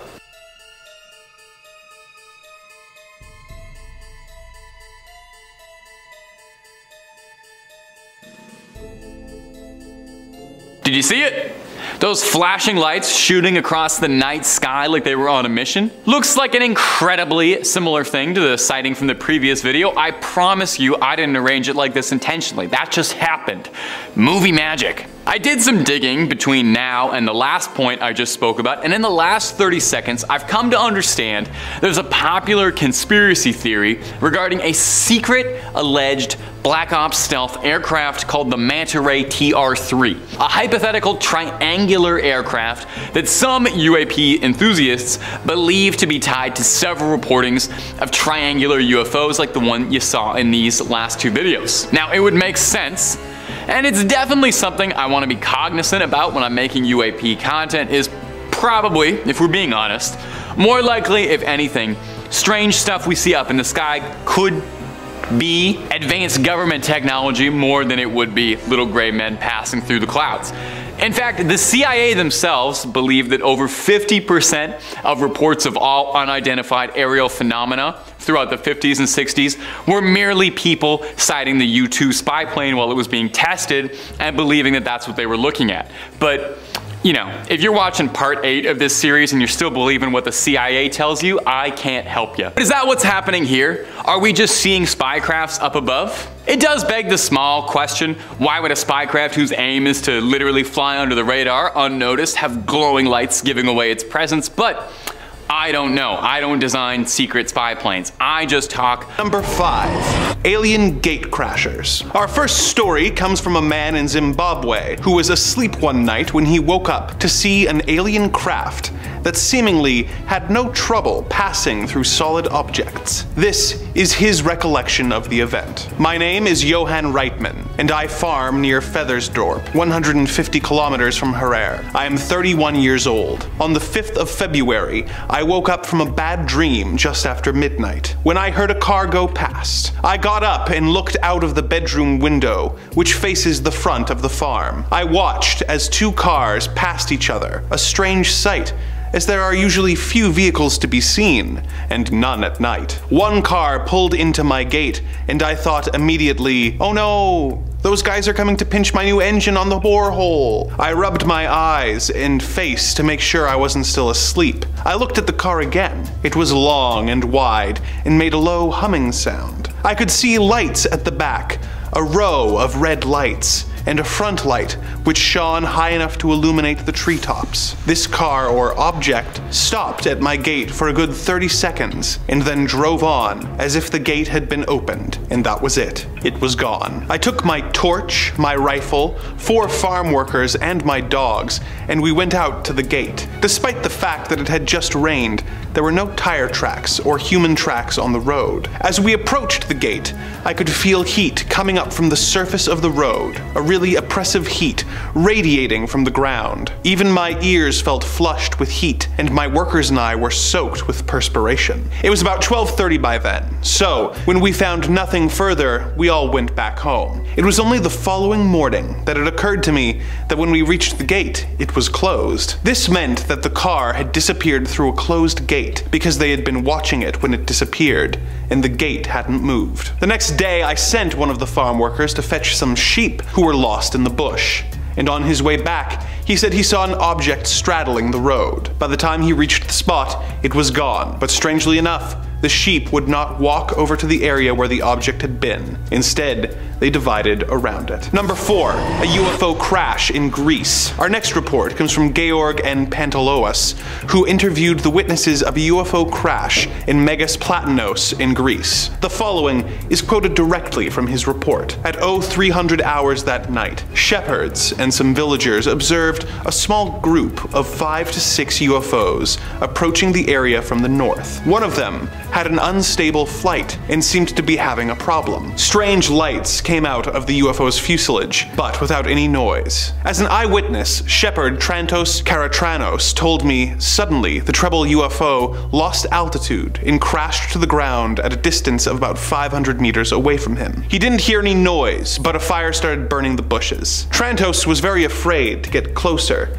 and stayed in his position watching the phenomenon. The rest of the UFOs in this group stopped over the accident spot, and 2 of them landed near the destroyed UFO. In a few minutes, the fire in the bushes was terminated. For the rest of the night till dawn, there was an unusual traffic from the ground to the flying UFOs. Light spots went up and down, probably collecting the pieces of the destroyed UFO and any bodies of the crew. They finished the collection before sunrise, and after that, the rest of the UFOs took off and were lost in the sky. Meanwhile, all the villagers had been awakened and had seen the whole operation. Early in the morning, the villagers went out to the spot where all of this had occurred, and they saw on the ground a burned oval shape in the ground, with a cut pine tree in the center, and very small metallic pieces, and pieces of wires around the tree. Some of the people, like Aragus Alavantes, collected a number of these pieces pieces. One strange thing was that at the edges of the burned oval, the fire stopped like it had been cut by a knife. Some hours later, a team of Hellenic Air Force personnel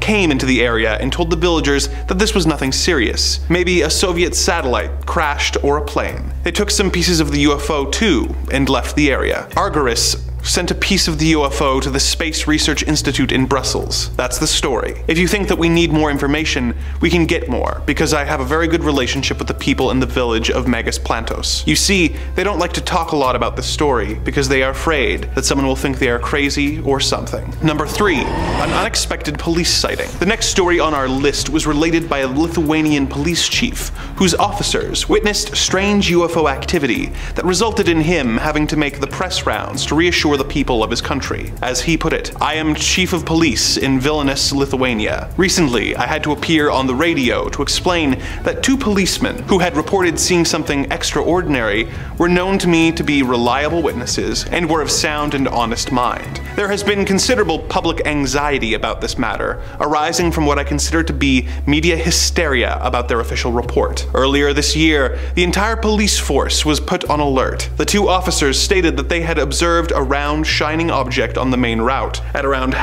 midnight, 10 kilometers from the capital city near the village of Nemedjus. The object was flashing bright light and hovered 20 to 30 meters above the ground. At the same time, you could hear a strange sound, like electricity crackling, they said. The 2 men approached the UFO after watching it for almost half an hour. When they were some 50 meters from it, the object started to move upwards and away from them into the air, then accelerated towards the town. At that point, an alert was put out and van loads of Rapid Reaction Force police and tracker dogs arrived on the scene, but the UFO had disappeared. We conducted official tests on the area's ground composition, measuring the air's radiation, and took sound recordings. The grass in the area for 10 meters around where the UFO was reported to have been sighted was visibly flattened. Number 2, a Swedish abduction. Our next tale is from a Swedish man who was walking home one night when he suddenly saw a strange light that seemed to instantly transport him to his destination. The following is his story in his own words. Call me Anders. In early March, I left a local election celebration and decided to walk home, about 5 kilometers away. I had a few glasses but was still sober. It was a starry, moonlit night, and I decided to take a shortcut that led over a hill. As I was climbing, a bright light came from behind, which I thought was a fast car. I moved off the road onto the grass verge, and then I realized it was not a car. The light passed right over me, almost touching my head very quick. Then, I found myself immediately outside my home in Lindholmen, ringing the doorbell frantically. When my wife opened the door, she saw that I had a wound in my forehead and my cheek was burnt. The next day, I telephoned the National Defense and was interviewed in detail by 2 investigators. They told me there were other witnesses. A woman cyclist reported seeing a light at the same time I did, and a couple driving nearby saw what they thought was a new water tower with extremely bright lights shining out of its windows. Later, they realized there was no water tower at that spot. I still have a scar on my face to this day. Whenever I touch it, I feel a tingling sensation, and I experience a wonderful feeling of oneness, of unity with the earth itself. Number 1, a strange sighting in Uruguay. Our final tale of the day comes from a police chief in Uruguay who was out with friends when the sights he saw made him a believer. In his own words, "I am Police Chief Miguel Costa, in charge of the force at Melo, Uruguay. On March 10th, I was driving with 2 friends, Armando and Maria Pasa, along a gravel road near Tacurembo, when a huge oval disc loomed out of the early morning darkness. It was enormous and gleaming, with yellow and orange lights. I stopped the car and purely on impulse flashed the headlights. All of a sudden, the UFO appeared to hesitate and zigzag up and back, as if answering our call. When I started up again, it was following us. I again stopped the car and flashed my lights. Again, the UFO appeared to waver in reply. We drove on once more along the twisting road, and the UFO stayed with us, always about half a kilometer away. This went on for almost 50 kilometers. That's when the strangest thing of all occurred. We were all glued to the windows, watching as the disc suddenly shot towards the ground as if it was going to crash. It stopped 50 to 100 meters from the Earth, and we could clearly see its round, dome-like shape with a large flat plate underneath. There was a slight ring of cloud around the dome. The top was reddish, but the bottom was a brilliant glowing white. Inexplicably, the new position of the UFO made us all uneasy, so we turned around and headed back to Tacuarembó, the nearest town. The blazing lights of the UFO remained at a constant distance behind us. I pulled in under some trees, hoping to evade it. We then observed a second disc traveling some distance behind the first. They never touched, but they seemed to be traveling together. They seemed to maneuver up and down until clouds started to form. Then they passed over the top of the clouds and lit them up like a halo. Then they faded, getting smaller and smaller until they disappeared at dawn. They had been with us for 90 minutes. We were all speechless, as we could not believe what we had witnessed. I myself have never believed in UFOs, but I do know that this incident revealed something rare and inexplicable. Number 5. Let's start off with a bang and get a good one for you right off the bat. Usually I like to save these ones for last, but with this compilation, pretty much all of the sightings I've found for you today are winners. This clip is short and sweet, so let's play as much of it as we can. Posted to Twitter from the account UFO Twitter. From what we can make out, we see something barreling through the skies at top speeds, looking faster than just about anything any human tech could put out. It's got a bit of like a football shape to it almost, and I'll shout out my favorite comment on the video underneath, which says, "Looks like Uncle Rico finally threw that football over the mountain." Little Napoleon Dynamite throwback for you. Whatever it is definitely looks weird. You know, it looks to me more like it's possibly some hyper-advanced spy craft or military drone than it could be any weather balloon. Having watched it roughly 30 million times over, pausing every frame like I'm a CSI investigator and I'm pressing my nose right up against the monitor, I noticed that there's a white curved surface on the black shell of the craft, almost looking like it could be a dome for a pilot. I can't make it anything on the inside, of course, but it does give off the impression that the craft is manned,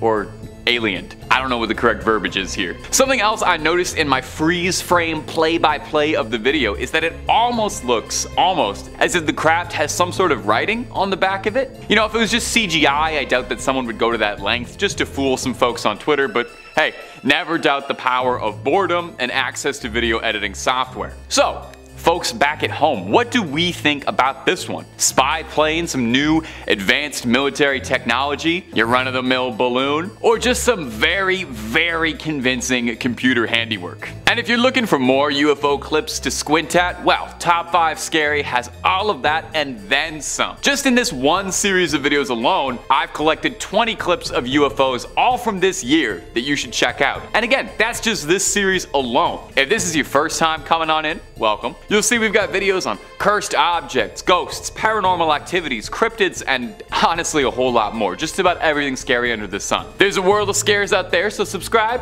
stay scared, but check that out after this video, okay? We worked really hard on this one. Number 4, Bondi Beach. Our next video comes to us from the land down under. So you might need to flip your phone or your monitor, your tablet or whatever upside down to get a good look at the UFO. Maybe that'll help. See if that gets it there for you. Caught on Bondi Beach by TikTok user DJ Just, we've got a pretty clear view of something strange flying across the beautiful blue Australian sky. Now in this clip we can see something shiny, round, and reflective making its way up there, tailed behind by a black helicopter. Looks to be kinda small, maybe the size big enough for one person or maybe 3 or 4 little green men depending on how compact they are. I want to know if that helicopter is a coincidence or if it's responding to this UAP, you know, coming in to recover it, make contact. Now commenters on the video suggested that it could very well be a weather balloon passing through, and it's definitely likely. That's what it turns out to be, like 99.9% of all UFO sightings. But if it was a weather balloon, you know, surely it would have been shot down during that little welcoming party where we were shooting down weather balloons all over the globe, right?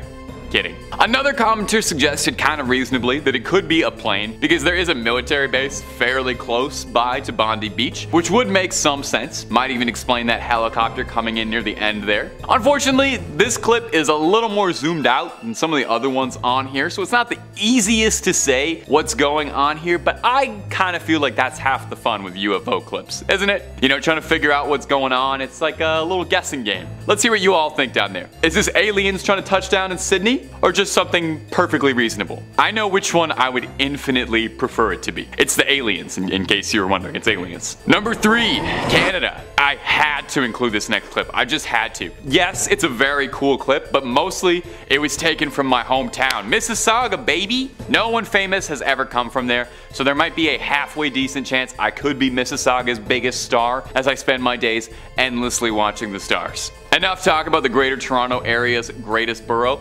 Let's take a look at some more UAP clips. Coming in next is a clip posted to Reddit, simply titled, "Weird Object Seen Flying Over Mississauga," and it is hard to disagree. Why don't you take a little look-see for me? I mean, look at it. I don't know what to tell you. I don't know what to say that just looking at it won't tell you.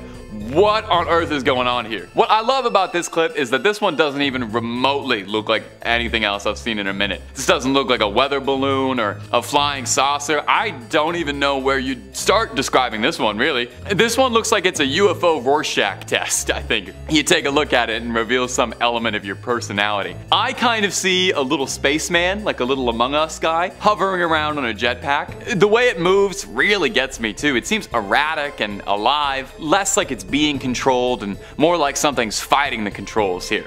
Now, I always like to listen to both sides of every story when it comes to UFO sighting content, and one user in the comments here suggested that he was pretty certain that this was just a Mr. Peanut balloon being let loose, and I have to admit I kind of see it. I don't know if you want to throw up a photo of Mr. Peanut here. I just think it's absolutely hilarious if this UFO sighting is really just a sighting of a giant floating lagoon. I'll leave it to my commenters to decide. You're my best and brightest. How are we feeling on this clip? Is this something weird in the sky? Proof of travelers from beyond the stars experimenting with some new technology that we couldn't possibly understand? Bigger than any of us? Bigger than this galaxy? Or is this just a bit of advertising for a salty snack from the Planters Corporation? Either truth is horrifying. Number 2, best UFO clip. Our next video was posted to TikTok by the user UFO Tracker. Good, we need somebody tracking that. And the caption says it's the best UFO sighting caught on camera. It's definitely pretty good, I'll give him that. But I'm putting it at the number 2 spot if for nothing else to keep UFO Tracker humble. You know, I want to keep you working hard. But for what it's worth, this is definitely a great clip. Why don't you take a look for me? We can see a flying saucer type looking UFO floating around in the sky, almost looking a bit like a perfect sphere. You know, it looks like it's got a glowing light in the middle. If anyone out there is an Apex Legends fan, immediately I said it looks exactly like a cargo bot, and you should consider shooting it down for some loot. And someone in the comments said the exact same thing, so hey, gamer minds think alike, or however that saying goes. Just as it seems like we might be able to get a good glimpse of whatever is happening up there in the sky, a fleet of what looks like a bunch of military vessels show up, presumably just to take care of what is just a weather balloon, right? Now, a lot of people in the comments on this one were more skeptical than usual, I noticed, with most of the commenters suggesting that this was either a balloon or a drone. One of the comments posted bemoaning how good CGI is getting, saying, "I don't believe anything I see on video anymore." Another one saying, with how good CGI is getting, it's harder and harder to tell the real from the fakes. I mean, I get it, we are getting pretty good. I'm not even a real person, I'm just an AI generation that does these videos for you. This clip does look pretty fantastical. The only trouble is I couldn't really find a location of where this was happening. If this was footage of one of those strange objects that have been shot down recently over the sky in the US or not, who knows? Maybe this footage was absolutely never meant to be seen, and I just got the whole office marked for surveillance, as if we're not already. My Google search history is enough to have me on like 4 different agency watch lists. It's nothing but alien videos, skinwalkers, Bigfoot sightings, and recommendations for local frozen yogurt places. And number 1, above the Pentagon. And you know I try to save the best for last for you guys. So here's one that I thought really stood out. I like to give you guys a little reward for sitting through the video. Good on you. Someone was recording driving down near Washington, D.C., and they spotted something incredibly bizarre moving through the clouds by the Pentagon of all places. It's hard to make out at all what's happening here, but in the clouds we can see something gigantic, like behemoth size. Almost looking like a pyramid or an Imperial Star Destroyer floating through the clouds. It seems too as if it's almost like cloaking in and out sometimes. Maybe I'm just crazy, maybe I'm too tired, maybe I've had too much coffee or not enough. But man, I love a UFO clip where while you're watching it, you just scratch your head and throw your arms up and go, yeah, I have absolutely no idea what's going on here. That could definitely be aliens. This giant cheese wedge shaped thing in the sky certainly raises some eyebrows. It's way too big to be a drone. It's way too triangular to be a balloon. So just what is it, eh? Something about it being near the Pentagon too also sets off more than a few alarms in my head. Could it be that, whatever this is trying to make contact with the people who'd be most likely to be reaching out? What's interesting too is triangular UFOs actually come up way more often than you think. I'd say more than flying saucers even. As someone who's seen maybe, 30,000 UFO clips in my lifetime, that's a rough estimate, I can tell you a lot of the really, really good ones and encounters describe these big triangular ships like this. Now, commenters on this video were fairly stumped, with most just agreeing in amazement that whatever this was that was being caught on camera was definitely head-turning. A pretty funny comment that stood out for me on this one was someone asking, if you saw this, why wouldn't you pull over? More important than whenever you were going. And I kind of agree. Maybe we could have had the perfect UFO evidence footage if the driver was just willing to stop in the middle of the highway and get out and start recording. Some people are so inconsiderate. Number 5. Something falling over Montana. It seems a week's worth of sightings of strange crafts flying over the US and Canada just wasn't enough to fill anyone's appetite for UFO content. There's always something strange afoot or something strange falling from the sky. Just this week over Billings, Montana, residents have been concerned after something mysterious fell from the sky. Footage captured recently shows trails of orange smoke, thick, falling from the sky. Residents have been left in the dark without much official answer as to what had happened, and if this object was connected to these other objects that have been shot down at all. Luckily, through the internet, we're able to take a look at Billings residents' thoughts and concerns through it. On a Reddit thread dedicated to the sighting, multiple users recorded some strange going-ons around the city. Multiple posters reported that there was an increased military presence, with loads of reports of seeing military aircraft flying around overhead for days prior and after. Residents of Billings on a Facebook group asking questions about it noted an increase of unmarked black SUVs around the area as well. Could this be a little cover-up? Do we have a development of a modern-day Roswell on our hands? It's definitely a bit odd amidst all that's currently going on with strange UFO sightings. We haven't really heard so much as a word about this on mainstream news stations, or maybe they think we've all just had enough of UFO coverage. Well, not us, not Top 5 Scary. Personally, I'll be watching this with great interest. So I'll pass this one on to you guys though. What do we think exactly is going on here? Any Montana natives who might be able to help us out just a little bit? Because it strikes me as extremely odd. What do we think here? Alien craft? Recovered drone? Military testing? Glitch in the Matrix? Mothman? All of these are seeming equally likely right now. And if you just cannot get enough UFO footage, hey, don't worry, neither can we. We've got videos on UFOs, aliens, NASA conspiracies and cover-ups, and tons of true stories absolutely out of this world. Not your scene? No problem. We got loads on the channel and something scary for the whole family.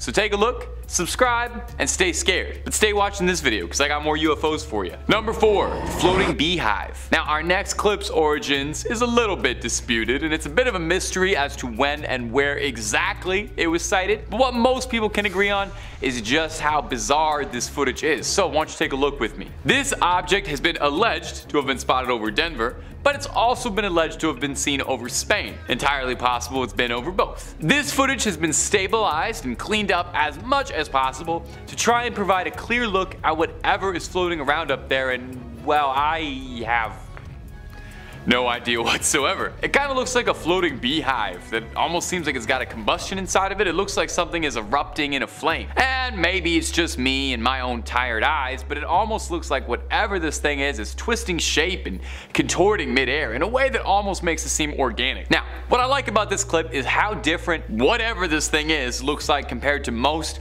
UFO, UAP footage I've seen out there. More than a few commenters pointed out that they think it looks like a stone face, with a bunch referencing that one episode of Rick and Morty with all the giant alien heads that come to Earth and they do the Get Swifty song. It's a good one, to be fair. Definitely a fair comparison. Unfortunately, even with stabilization and enhancement and cleaning up the video, it's still extremely difficult to ascertain just what exactly it is we're dealing with here. Doesn't seem human in origin, and it definitely seems like it's something that could have been out of this world. So if anyone's got any insight onto this thing, please point us towards it. Number 3, the floating cigar. I got another bit of stabilized footage of something strange in the air from Reddit for you. Check out our next clip. And may I say a big thank you to the folks out there who are stabilizing their UFO footage. That is leaps and bounds ahead of what we've been doing with UFO stuff for years. No wonder we're making such strides in recent years. This clip was posted to Reddit from a user whose account has now been deleted.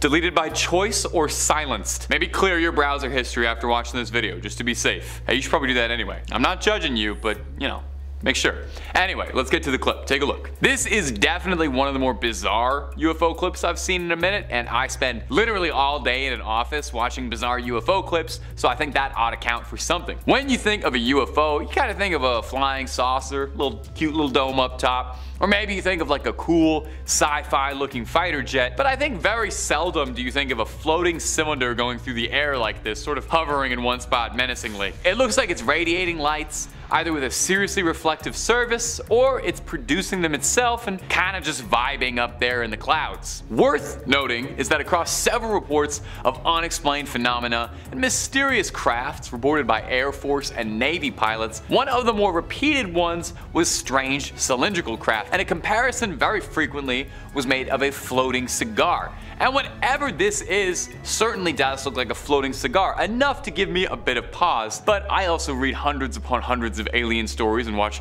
UFO videos all day, so I'm more of a tinfoil hat conspiracist than the average duck. You know what this kind of reminds me of though? Is that little gadget in Men in Black that they use to erase everybody's mind when they see something they're not supposed to.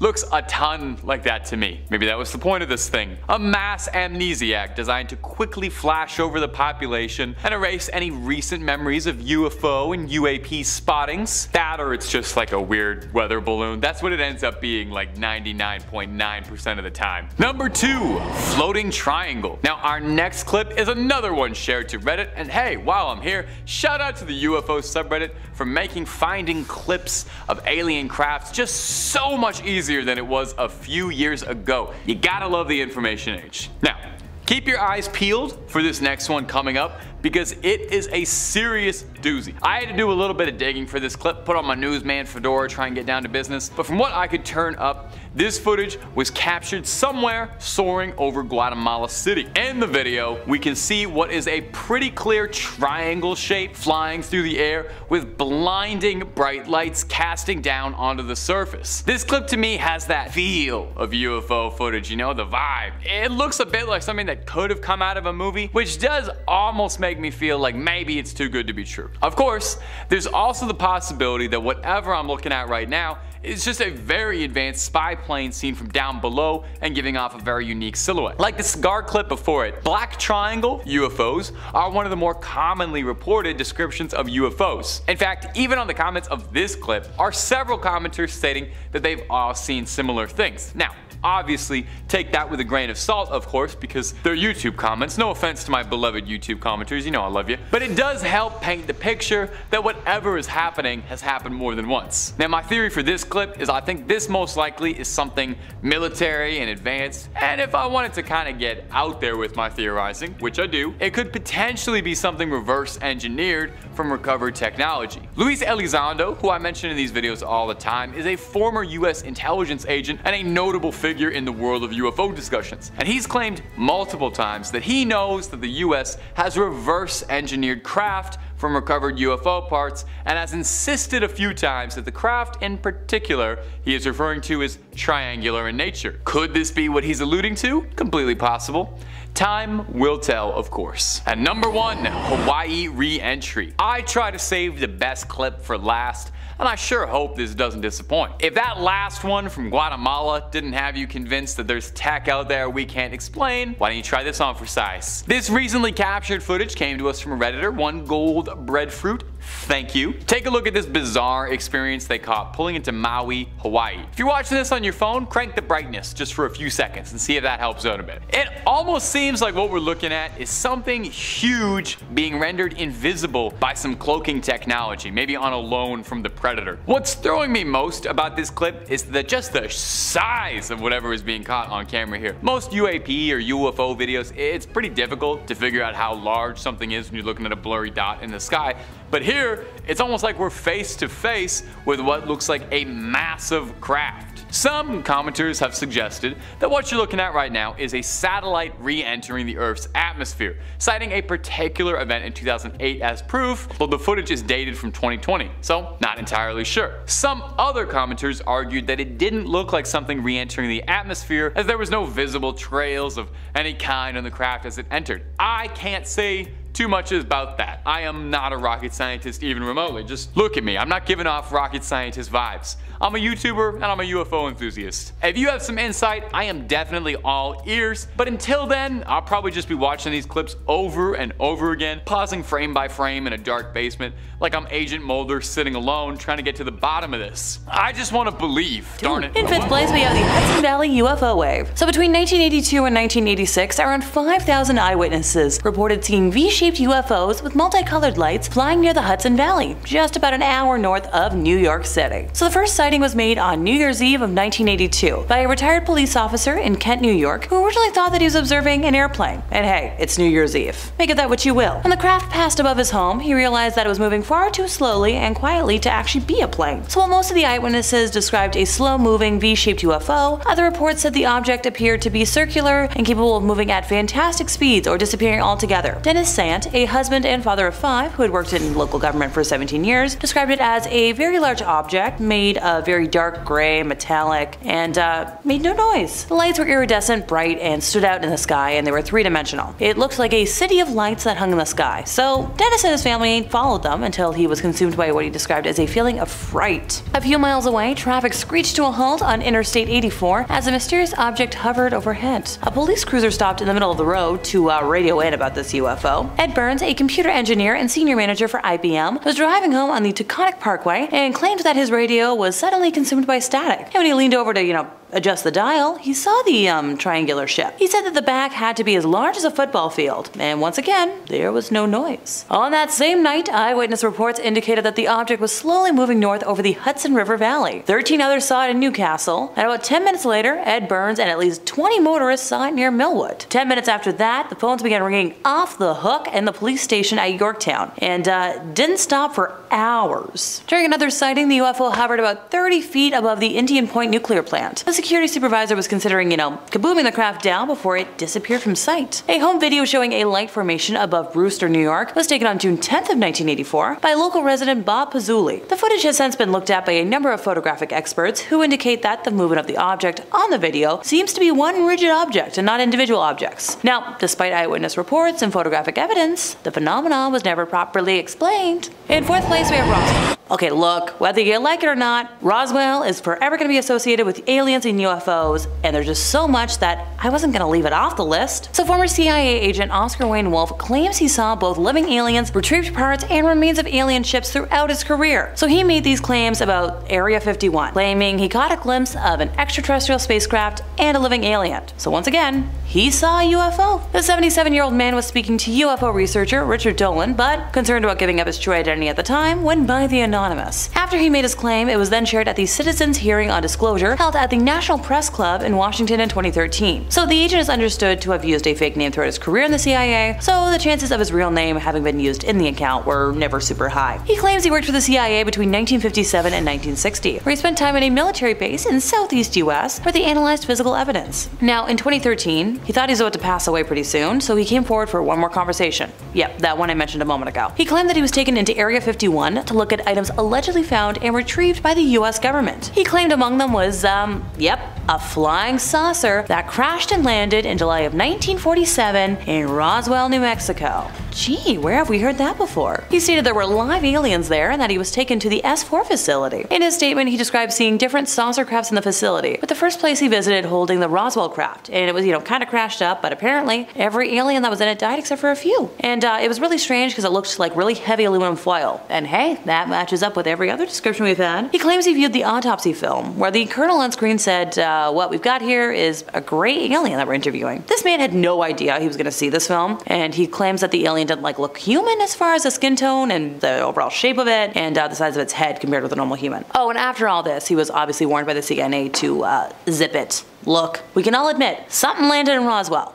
Ergo, a UFO did land there. Look, did I claim it was definitely an alien craft? I didn't claim that. Somebody else did. But like, look, it's definitely something of unknown origin. Ergo, UFO. In third place, we have the Go Faster video. So this video, uploaded by the UFO investigative group to the STARS Academy of Arts and Sciences in March of 2018, was secured by a Freedom of Information Act request to the US government. So this video was taken in 2015 just off the East Coast by an FA-18F fighter jet. You try saying that 5 times fast, using the aircraft's onboard Raytheon AN/ASQ-228 Advanced Targeting Forward-Looking Infrared Pod, also known as ATF-LIR. I'll pretend I know what a lot of that means scientifically speaking, but a lot of big plain words. I know myself too well, I'll trip over my tongue if I try saying that more than once, so we're just gonna call it ATF. So ATF is designed to allow pilots to track, target, and destroy targets on the ground at ranges of up to 40 miles. It should be noted though that it's good at spotting, but not like engaging aerial targets. Alright, the video. So it's been nicknamed Go Fast by To The Stars, and it starts by explaining the various numbers and symbols that appear in the footage. Stuff like, the aircraft's altitude, which was around 25,000 feet, and the fact that the ATF was pointed ahead and to the left of the Super Hornet. The readout also explains that the aircraft was traveling at 252 knots and in a 5-degree turn, and the unknown object was approximately 4.4 nautical miles away. The video shows the Super Hornet's weapons system operator repeatedly trying to acquire the UFO with the ATF's built-in auto tracker, which apparently can pick out an object and keep it centered on camera. After 2 tries, the weapons system officer, or WSO, shouts, "Whoa, got it," to which another person, assumed to be the pilot, says,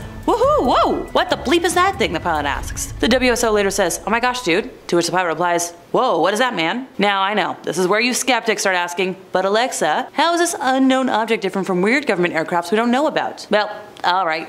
Allow me to explain, skeptics, since that's the whole point of this. For starters, the UFO does not have any kind of hot exhaust trail that would be emitted by a conventional turbine engine, so it doesn't really emit any heat on the sensor. And secondly, it doesn't have any visible wings or fins. So through my research, I've learned that even cruise missiles, such as the American Tomahawk or Russian Caliber, have small winglets that should be visible, and other missiles such as the Maverick anti-task missile still have stubby little fins. This UFO appears oval-like and does not appear to fly nose first in the direction of any kind of travel. So once again, this was a video hidden and released by the government. Hello, side-eye. In second place, we have the Westall UFO. So time to travel back to 2 days before my mom was born, so around 11 a.m. on April 6th of 1966, when an unexplained flying object flew around Westall High School in Melbourne, Australia. So Mr. Greenwood was teaching his Year 9 science class when a girl ran into the classroom, shouting that there were flying saucers hovering over the football field. The teacher and his students rushed outside, where they joined around 500 students, teachers, and locals. What he saw was an unidentified aerial craft that was the shape one would see if you had, like a saucer, slightly tipped on its side so that you saw the middle section as thicker than the ends. According to him, it performed several different actions, including hovering at different times, able to accelerate and disappear out of sight before reappearing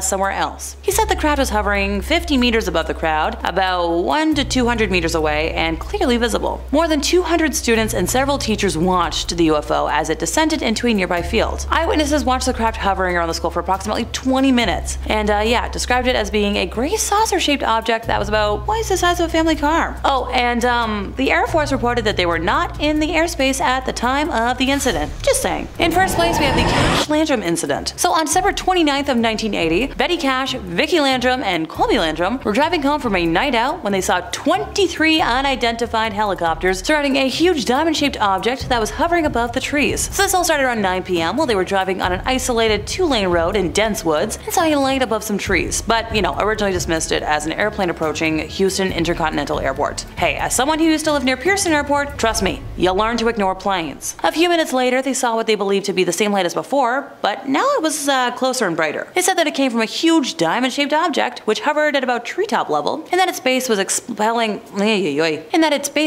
flame and emitting significant heat. So Vicky told Betty to stop the car, fearing they would be burned if they got closer, and both ladies originally got out of the car to examine the object, but Colby was terrified. So Vicky returned to the car to comfort him, while Betty stayed outside and was mesmerized by the bizarre sight. The object has been described as intensely bright and a dull metallic silver, once again shaped like a huge upright diamond, about the size of a water tower, with its top and bottom cut off so that they were flat rather than pointed. Small blue lights ringed the center, and periodically over the next few minutes, flames shot out of the bottom, flaring outward to create the effect of a large cone. So picture that. Every time the fire dissipated though, the UFO floated a few feet more down the road. But when the flames blasted out again, the object kept moving. So Betty said she had to use her coat to protect her hand from being burned by the door handle when she finally got back into the car. When she touched the dashboard, Vicky claimed her hand pressed into the softened vinyl, leaving an imprint that was evident weeks later. Investigators did cite it as proof of their account, but sadly the photos have not made their way to the internet. The group said that the object then ascended over the treetops and rose higher in the sky, and that a group of helicopters approached it, surrounding it in tight formation. Like I mentioned before, the ladies counted 23 helicopters and later identified some of them as ones used by military forces worldwide. With the road now clear, Betty says she drove on, claiming to see glimpses of the object and the helicopters receding into the distance. And they said it lasted about 20 minutes. A Dayton police officer, Detective Lamar Walker, and his wife also claimed to have seen helicopters near the same area. The witnesses claimed that after the UFO and helicopters left, Betty took the other two home and then, went to bed for the evening. But that night, they reportedly all experienced similar symptoms, although Betty to a much greater degree. They claimed that they suffered from nausea, vomiting, diarrhea, generalized weakness, and a burning sensation in their eyes. Also, like really bad sunburn, which ouch. Betty developed painful blisters on her skin, lost clumps of hair, and was unable to walk. She was released from a local hospital after 12 days, although her condition wasn't super better, and she later returned to hospital for another 15 days. The Landrums' health was somewhat better, although they did suffer from that lingering weakness, skin sores, and hair loss. The duo of ladies sued the US government for $20 million, and testimony of officials from NASA, the Air Force, and the Army and Navy were given. But on August 21st of 1986, a US District Court judge dismissed their case, noting that they hadn't really proved that the helicopters were associated with the US federal government, and that military officials had testified that the US Armed Forces didn't really have a large diamond-shaped aircraft in their possession. And seeing as no government agency whatsoever possessed an aircraft resembling this UFO, the case was dismissed. Well then, thanks for proving that this craft, whatever the heck it was, wasn't of earthly origin. And that brings us to the end of today's installment, and if I missed anything egregious, I'd recommend checking out part 1 before, letting me know down in the comments. I swear, every time I talk about UFOs, I learn something new. Heck, just today I learned that former US President Barack Obama confirmed that the government has footage of things they don't understand